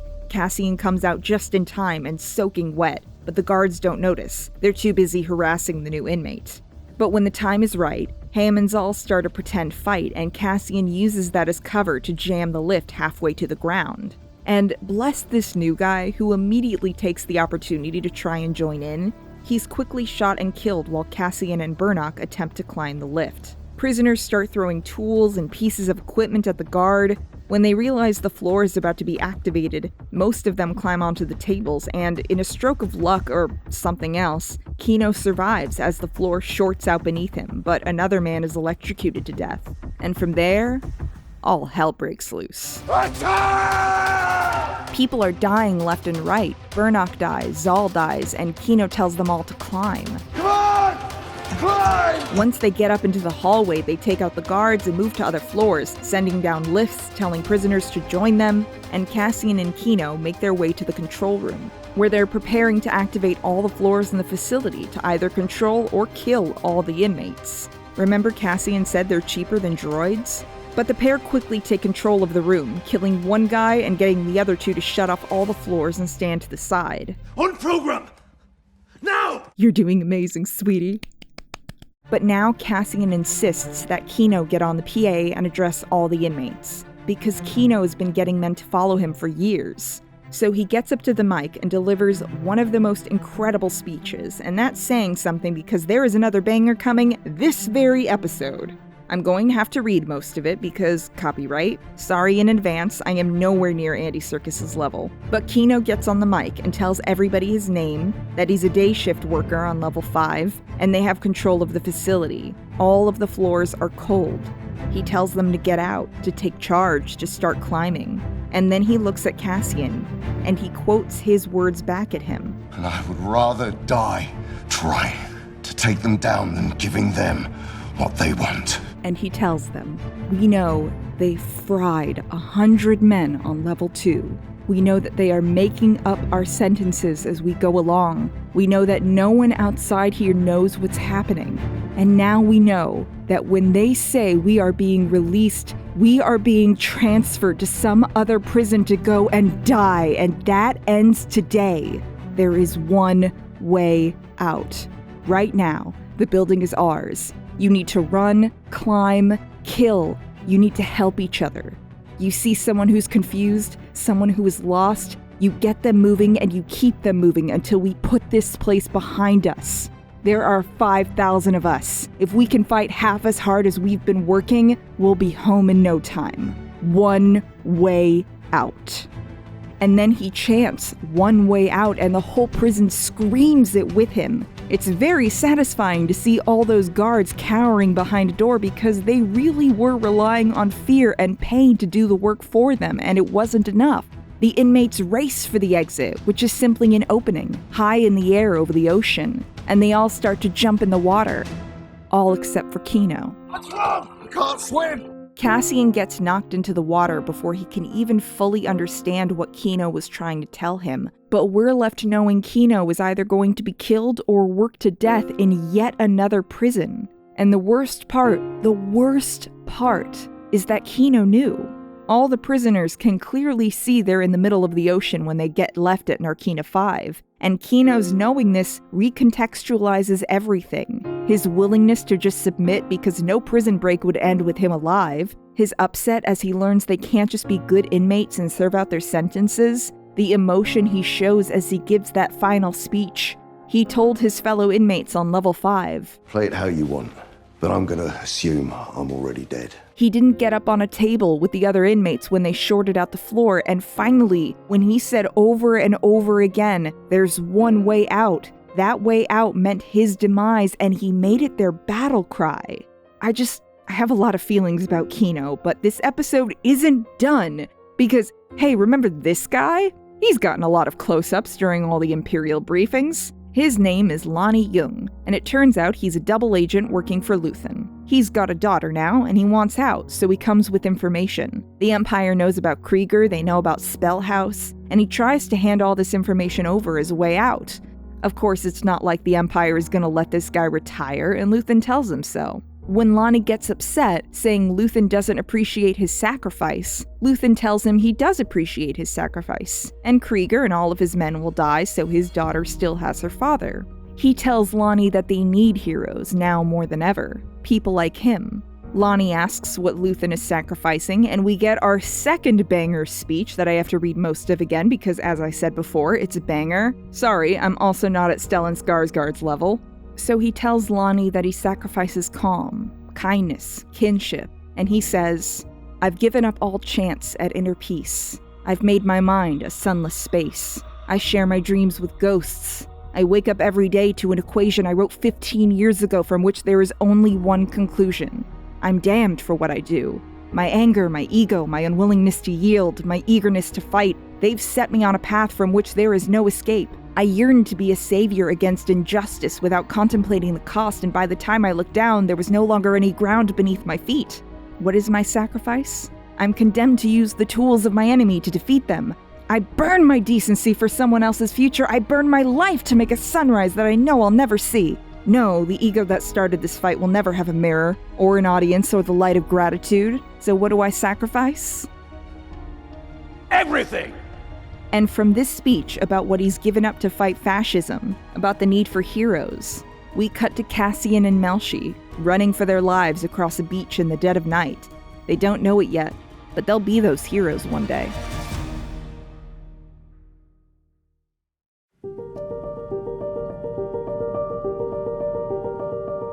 So, Andor engages with Rogue One, and all of Star Wars, in a lot of interesting and unexpected ways. Like, we always knew the Rebellion pilots wear orange and white, and now we know those are the colors of their prison uniforms on Narkina 5. They took what the Empire used to try and shove them down and made it their fucking flag? How rad is that? But then there's the fact that Cassian's home on Kenari seems full of the color yellow. Cassian was wearing it himself when he got taken to Ferrix. And there again, the color yellow is all over the place. Cassian's been one color away from rebellion his whole life.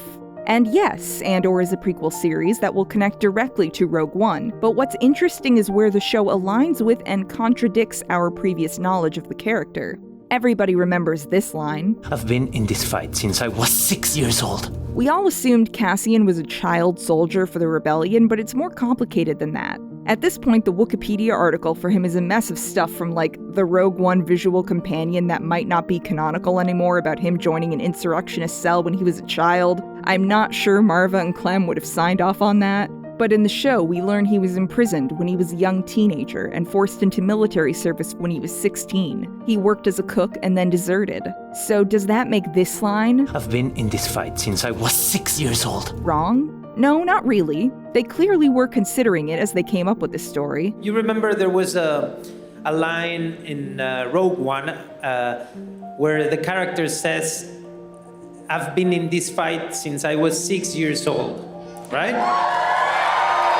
So now we're gonna meet that man, the wounded man that couldn't have a childhood and he's been fighting since 6 years old. So instead, it becomes about what Cassian considers as the fight. According to the Star Wars Databank Encyclopedia, Cassian was 9 when he was taken from Kenari by Marva, so maybe he was 6 when his parents died, along with all the other adults in this mysterious mining accident on Kenari that seemingly left this gaggle of children orphaned and fending for themselves. I think given what we know about Cassian, it's fair to say his fight was as much about surviving as it is about winning. There's a lot of interesting nuggets like that to think about and consider with this show. But there is one bit that's just particularly funny to me. So all of the Rogue One material said Cassian was from Fest, and fans really ran with that. Just a lot of folks talking about Cassian speaking the language of Fest, reminiscing about his homeworld Fest, etc., etc. So to have Andor just casually retcon this information... We have always said Fest. Every doc I've ever submitted has always said you were born on Fest. It's just really funny to me. I probably mentioned Fest in my silly opus too, and I'm too lazy to change it. I can't explain why, but thousands of fanfics being canonically wrong is so goddamn hilarious to me. There's also the way this show connects and further builds up characters like Mon Mothma and Saw Gerrera, both of whom have existed prior to Rogue One, of course. Mon Mothma was in Return of the Jedi, played by Caroline Blackiston. She was voiced by Kath Soucie in the Clone Wars cartoon, and in Rebels, Revenge of the Sith, Rogue One, and Andor, she has been played by Genevieve O'Reilly. Although I think it's fair to say Andor is the first time we learn much of anything about her. Or perhaps you find my politics a bit strong for your taste. Saw Gerrera was introduced in the Clone Wars cartoon as a separatist insurgent voiced by Andrew Kishino. When we meet him later during Rebels, he's voiced by Forrest Whitaker and closer to the hard-edged, somewhat unstable character we know in Rogue One. But again, Andor gives us some of the most interesting characterization we've seen of him. Here, fighting the Empire has made him increasingly paranoid of betrayal and infiltration. We see the cost of constant fighting on his mental state in moments like this one. You have people everywhere, don't you? You're avoiding the question. All of your sources. Try to concentrate. And this? I am the only one with clarity of purpose. I feel like this is some of the best characterization we've gotten of him yet. And then there's Duncan Pow's Sergeant Melshi. Melshi was a minor character in Rogue One, a recognizable face that showed up in a bunch of scenes. He spent enough time on screen that when he died, I went, oh no, that guy. Sorry, Melshi, I didn't learn your name until I wrote fanfic. Funnily enough, this character is named Pow? Melshi? Pow? I genuinely wonder if that was a gag on Duncan's last name, but when he showed up in Andor, I legit was like... But then there's also the thematic connections to Rogue One and motifs carrying over from it, which are just everywhere. First off, there's people yelling climb before they die. Climb! You need to run, climb, climb! Climb! Climb! Credit to Tumblr user Hobbit in the TARDIS for this joke, but truly it is like Tony Gilroy said, I am going to make a show that has so much climb motif. There's little moments like this one. Nobody's listening. Nobody. You think anybody's listening? Also, when we first met Cassian in Rogue One, we saw him kill a man. At the beginning of Andor, we get a similar introduction, but this time, he's much more panicked and less self-assured. Over the course of the season, we see what this man will kill for. Initially, it's just out of fear and self-defense. Then, maybe it's for a team, and by the end, it's for freedom. Also, there's a lot of references to Cassian's inevitable demise. Since this is a show where the ending is already known, it's about the journey and the tragedy that we know is coming. Gilroy's not out to shock an audience with some incredible, unexpected twist. He's just telling a good story. I mean, there were a few surprises, but I'll get to that. The references to Cassian's fate are devastating, whether it's little moments like Cassian standing on this beach at the end of episode 11 wondering whether his mother was proud of him. Tell her I'm thinking about her. She'd be proud of me. Remember what he told Jyn in their final moments? Your father would have been proud of you, Jyn. There's Luthen's big speech in episode 10 where he says, I burned my life to make a sunrise that I know I'll never see. Or this very subtle one that I did not catch. Big ups to Tumblr user Camelon for catching this. One of the first lines of dialogue in episode 1 is this bartender handing Cassian his drink and telling him, "You pay at the end." And as we know from Rogue One, he certainly does.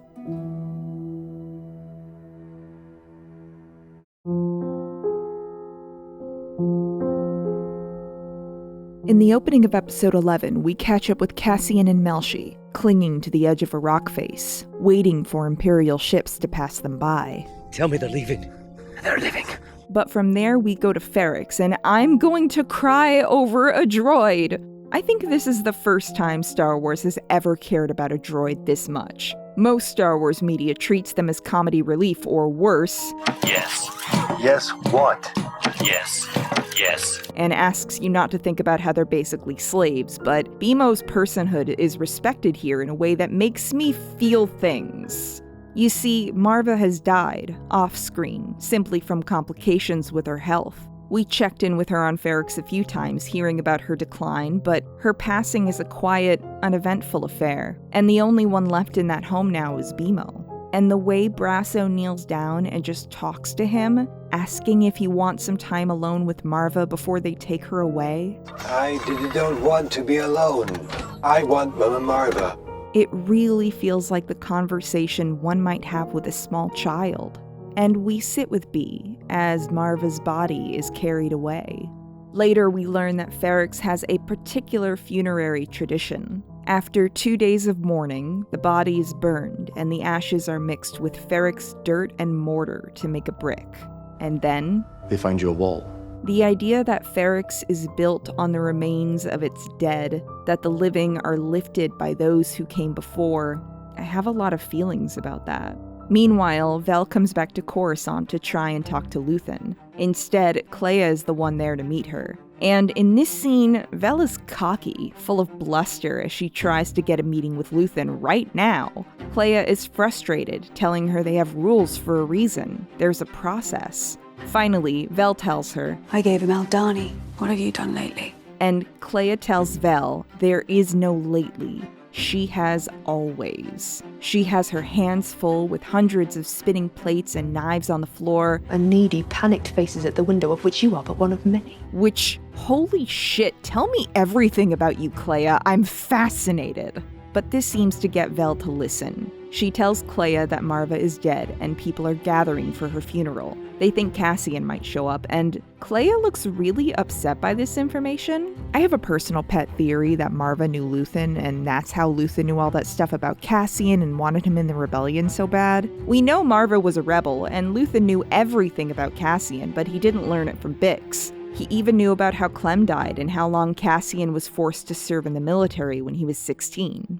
That's just my theory. I could be wrong. I don't think I am, though. But from there, Vel goes to see Mon Mothma, whose daughter apparently just wants to become a trad wife. She's just going hardcore fundamentalist to spite her mother. And Mon Mothma is seriously considering Davos Skulden's offer. Her daughter would definitely be willing right now, but it's still a bit of selling her daughter to save her skin. We also check in with the Clown Car Brigade, aka Cyril and Sergeant Mosk, the guy he worked with on the botched Ferrix operation. Mosk heard about Cassian's mother dying and tells Cyril about the funeral. Also, shout out to Cyril's awful mom. The mystery of your former triumphs has been vanquished.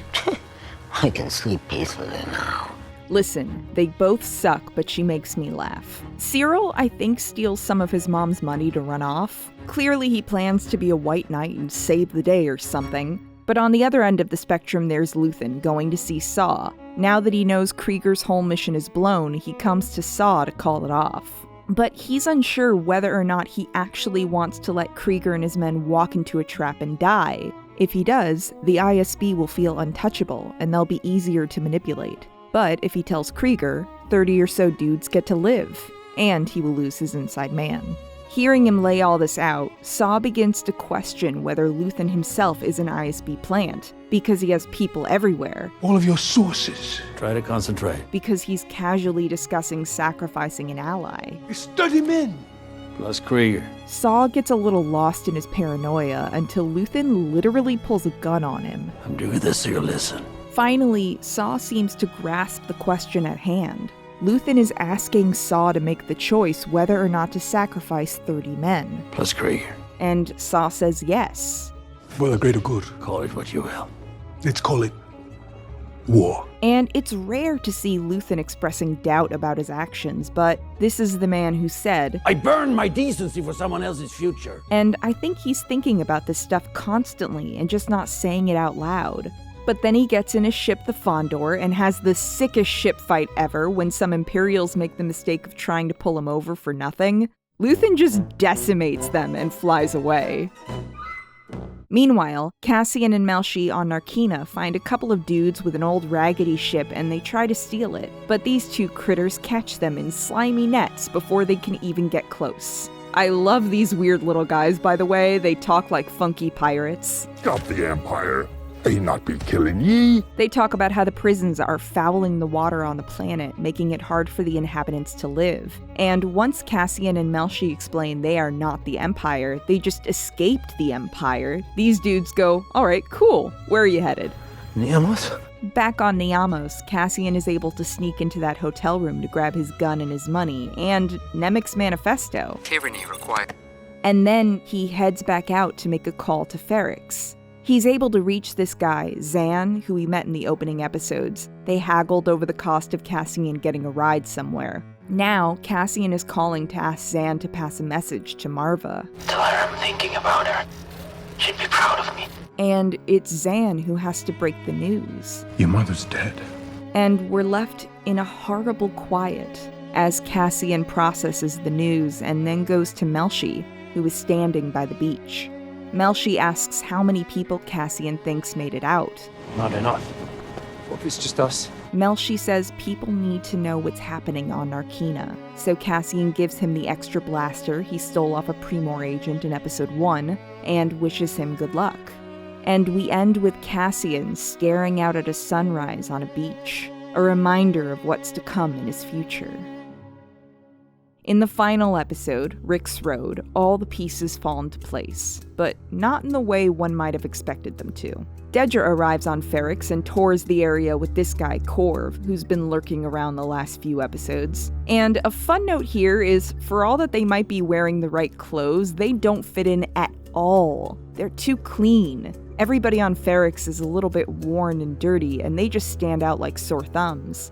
Also, Cinta is tracking them and excitedly tells Vel when she arrives what information she's gathered instead of picking Vel up from the port. It's a little bit sad, actually. I hope they can work this out in Season 2.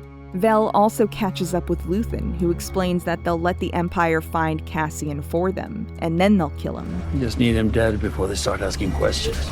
And after taking Cassian's call the night before, Zan tells Brasso that Cassian knows about Marva. Brasso tells him to keep it quiet, but unfortunately, they've got a local turncoat with Nurchi, who Cassian owed money at the beginning of the season. Nurchi overhears and later gets the details out of Zan and reports it to the ISB.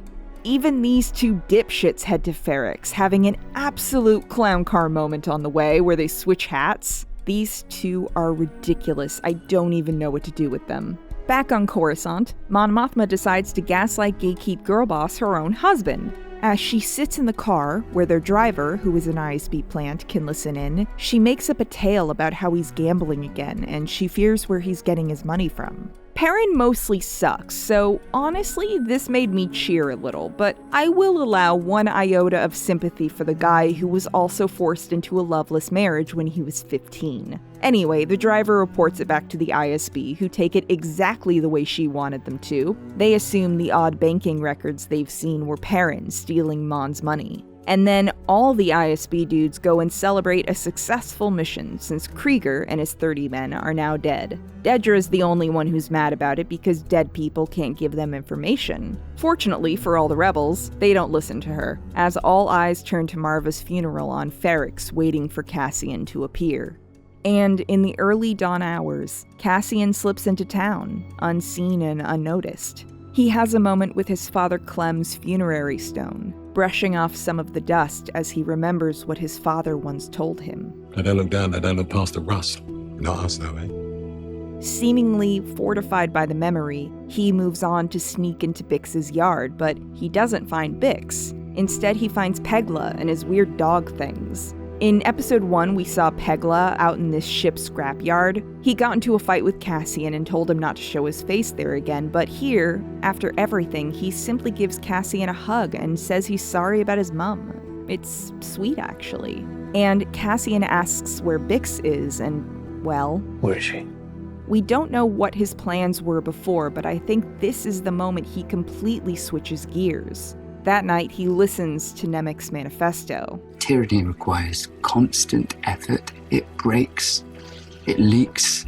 Authority is brittle. And he says to try. A notable line in a franchise famous for this line. Do or do not. There is no try. It's a phrase that sounds cool, but can feel a little defeatist at times. Here, we are simply told that trying is enough. All you have to do is try. The next morning, he meets Brasso in the tunnels beneath the city. The tunnels Marva tried to investigate, which do indeed lead underneath the hotel the ISB is occupied. But Cassian meets Brasso down there, and we have another A+ hug. Cassian tells Brasso how he tried to come back for Marva before, and Brasso knows. Marva told him. She also told him to tell Cassian that none of this was his fault, that he knows everything he needs to know and feels everything he needs to feel. Tell him I love him more than anything he could ever do wrong. God, this scene gets me. Marva was a complicated woman, but I'm glad she was able to send him this message. So the pair more or less agree. Cassian will go get Bix, Brasso will take care of Marva. At the mouth of the tunnel, Pegla is keeping watch for when it's safe to move because he is an A+ dude. When the time is right, he signals for Cass to hide up in this crow's nest sort of deal. When everything is ready, he'll go back into the tunnels and head for the hotel. But now it's time for Marva's funeral. The ISB folk had so casually talked about denying them permits, trying to limit where the funeral could be held and how many could attend. But for all that talk and bluster, Ferrix is not listening.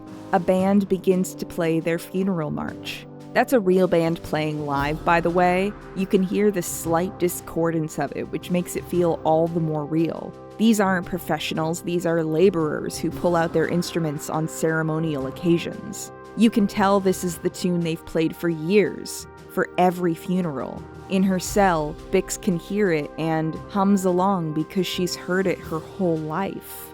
And with Brasso holding Marva's brick and Bimo beside him and the full band behind them, they walk through the town. More than 30 or 40 people are there almost instantly. They form up, and on B's signal, they march down Rick's Road to the central square, where they chant Stone and Sky. Stone and sky, stone and sky, stone and sky. And then it's time for Marva's eulogy, delivered by Marva herself. B recorded it and projects her big and loud for everyone to hear. It's another rad speech. She talks about her memories of being young and attending a funeral, feeling the weight and meaning of being lifted up by those who came before you. But then she goes on to say, we've been sleeping. We've had each other and Ferrix, our work, our days. We had each other and they left us alone. We kept the trade lanes open and they left us alone. We took their money and ignored them. We kept their engines churning, and the moment they pulled away, we forgot them. Because we had each other. We had Ferrix. But we were sleeping. I've been sleeping. And I've been turning away from the truth I wanted not to face. There is a wound that won't heal at the center of the galaxy. There is a darkness reaching like rust into everything around us. We let it grow, and now it's here. It's here, and it's not visiting anymore. It wants to stay. The Empire is a disease that thrives in darkness, and it is never more alive than when we sleep. It's easy for the dead to tell you to fight, and maybe it's true. Maybe fighting is useless. Perhaps it's too late, but I'll tell you this.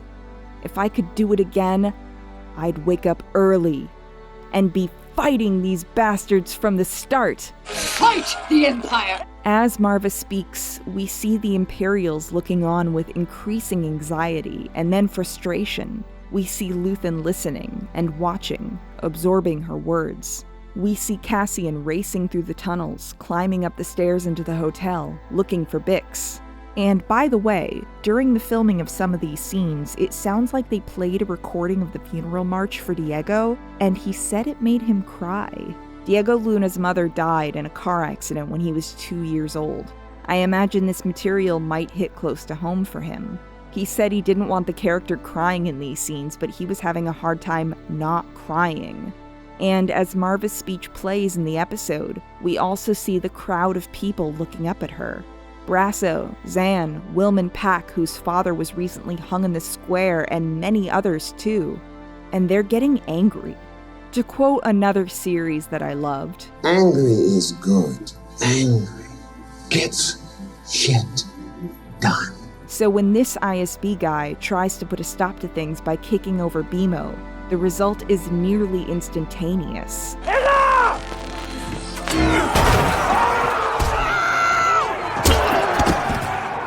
Marva Andor sends her regards, bitch. Don't bring a gun to an old lady brick fight, you fools. I'm sorry, the memes were too good. But a riot breaks out as people fight against the Imperials in visuals that are eerily similar to what we've seen over the last few years when people protested against police violence. Good old Pegla gets B out of there safe and sound, but Zan, along with many others, die in the ensuing fight. At one point, Wilmon, who in the beginning of the episode was building something, now throws that something at the Imperials. It's a bomb, which goes off near a bunch of crates of their own munitions. Because Andor, much like international sensation RRR, thinks it's pretty sick to blow up fascists with their own bombs. Also, at some point during the chaos, Cinta stabs this Imperial dickhead, and it's awesome. And my favorite man, basically this is Sparta's a trooper off his bell tower. God bless. Meanwhile, Cassian finds Bix in her cell. There's this one heartbreaking moment when she tells him Marva was just here, and he smiles. Wasn't she great?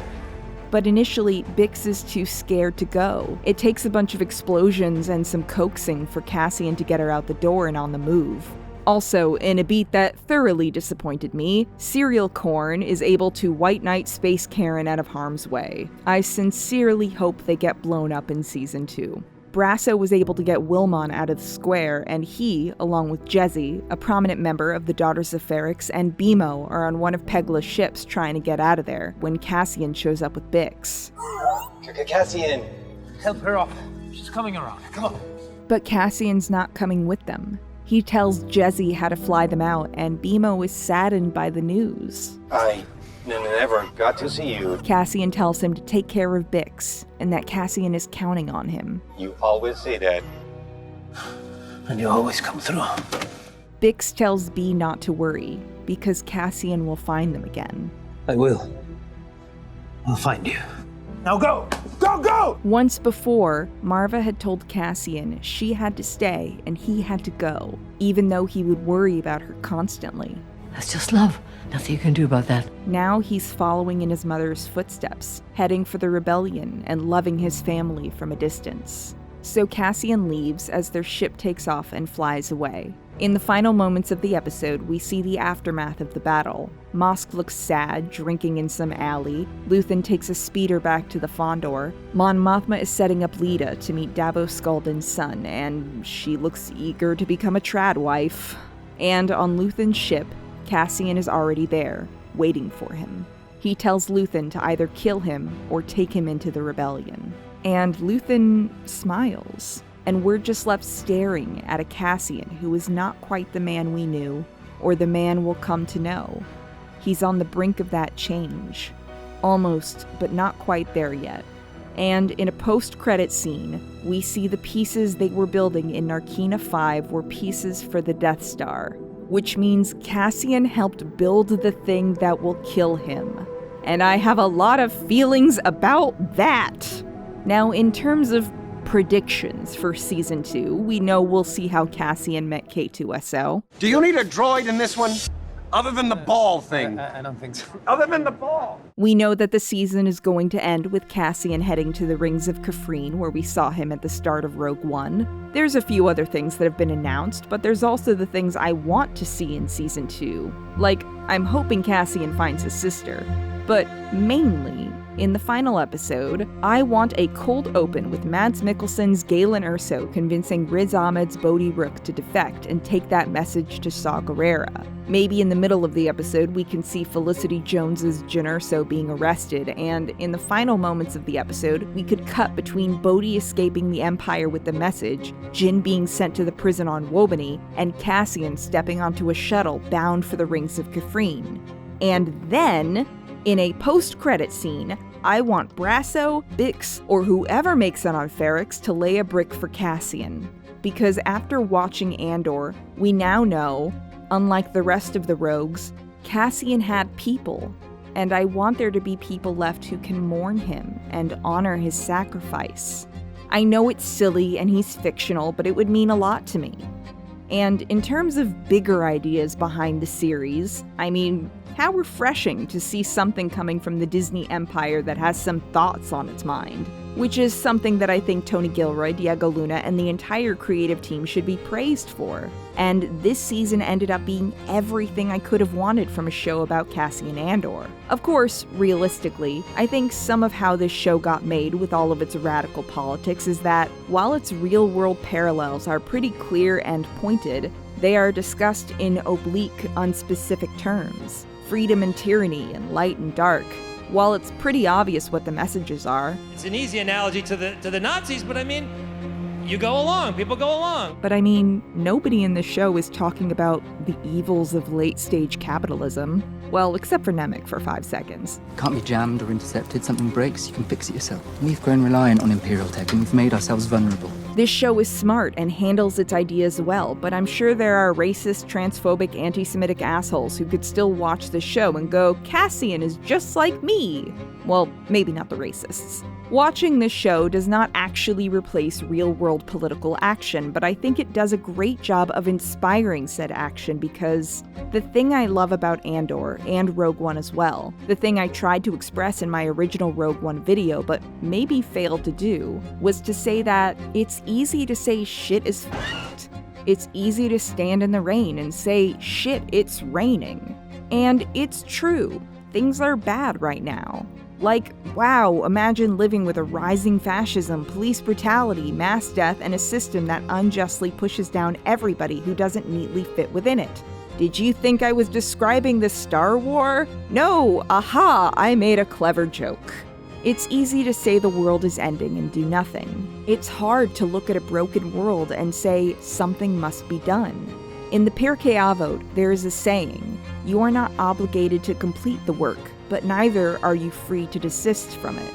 In fact, this show depicts just how hard that is. Cassian at every turn just wants to live his life, but this system won't let him. It pushes him down, deeper and deeper, until the only alternative is to act. Jyn was able to simply ignore it. It's not a problem if you don't look up. Which, even in that movie, was a subtle commentary on privilege. But now, in a show starring Diego Luna, we see that some people don't have the option to just look down. In fact, it's the people who are able to just not look up, who are, in a way, still benefiting from the system. Jyn could ignore it.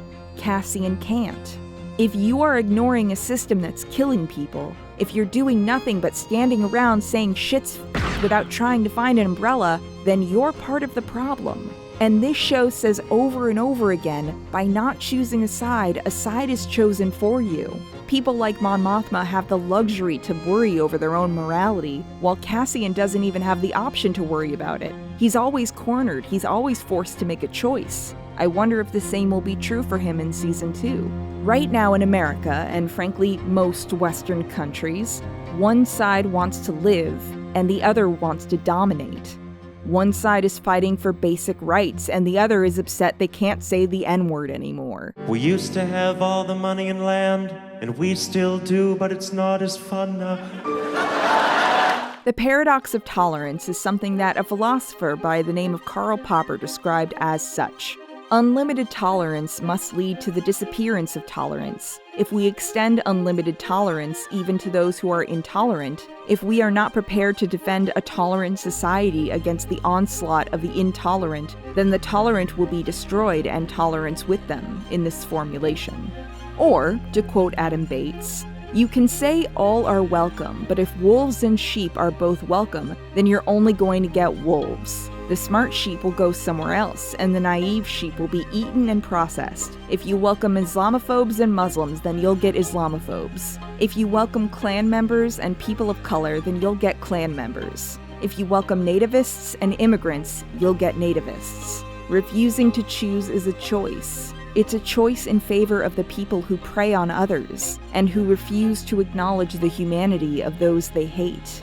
A common talking point you'll find among people spreading hate rhetoric nowadays is that they're being silenced and attacked by the woke SJW mobs. Go watch Shanspeare's 2-part video series about the history of the word woke compared to its current usage while we're on this. It's unclear how people like this are being quote-unquote silenced on their public platforms where you can watch their videos. Although nobody is owed a public platform, and free speech just means the government can't stop you from saying whatever you want, it doesn't mean that people have to listen to you. But generally speaking, a lot of the ideology behind modern hate groups seems to be this idea that equitable treatment for all means less for me. It seems to think that hatred against people's very existence is a fair stance that deserves equal space with people simply asking for basic human rights. Asking for gun control so elementary schools aren't shot up. Asking for police reform since we know that when literal school children are endangered, they will do nothing, and cops really love to shoot black people for no reason at all. What happened on January 6th was not a revolution. It was an attempted coup. It was an attempt to maintain the status quo that was egged on by the then sitting president to disregard the results of the 2020 US election. Because people chanting white is right are not revolutionaries. Theirs is the rhetoric that has been chanted by slave owners and Nazis alike and is as old as time. People who are trying to whitewash history and remove truth from schools are not heroes, they're fascists. People trying to outlaw trans children, and adults as well, are not heroes, they're villains. People insisting guns matter more than human lives are not the ones who need protecting right now. Remember that local elections matter just as much as national ones. Remember to volunteer, donate to charity, and find ways to support your local community. Donate directly to trans people fleeing genocide in the US, where certain states are making their existence illegal. Transgenderism must be eradicated from public life entirely. Remember that protests, strikes, and walkouts are effective tools to make yourself heard in your school, your neighborhood, or your workplace. I'm not telling anyone to go and strike right now, but remember that if you are in specific situations, this is a well-known and effective tool. And remember that when basic human rights are outlawed, you do what you must to survive. And remember to help each other. And remember that fascism is brittle. It breaks, it leaks, and it thrives in darkness while we sleep.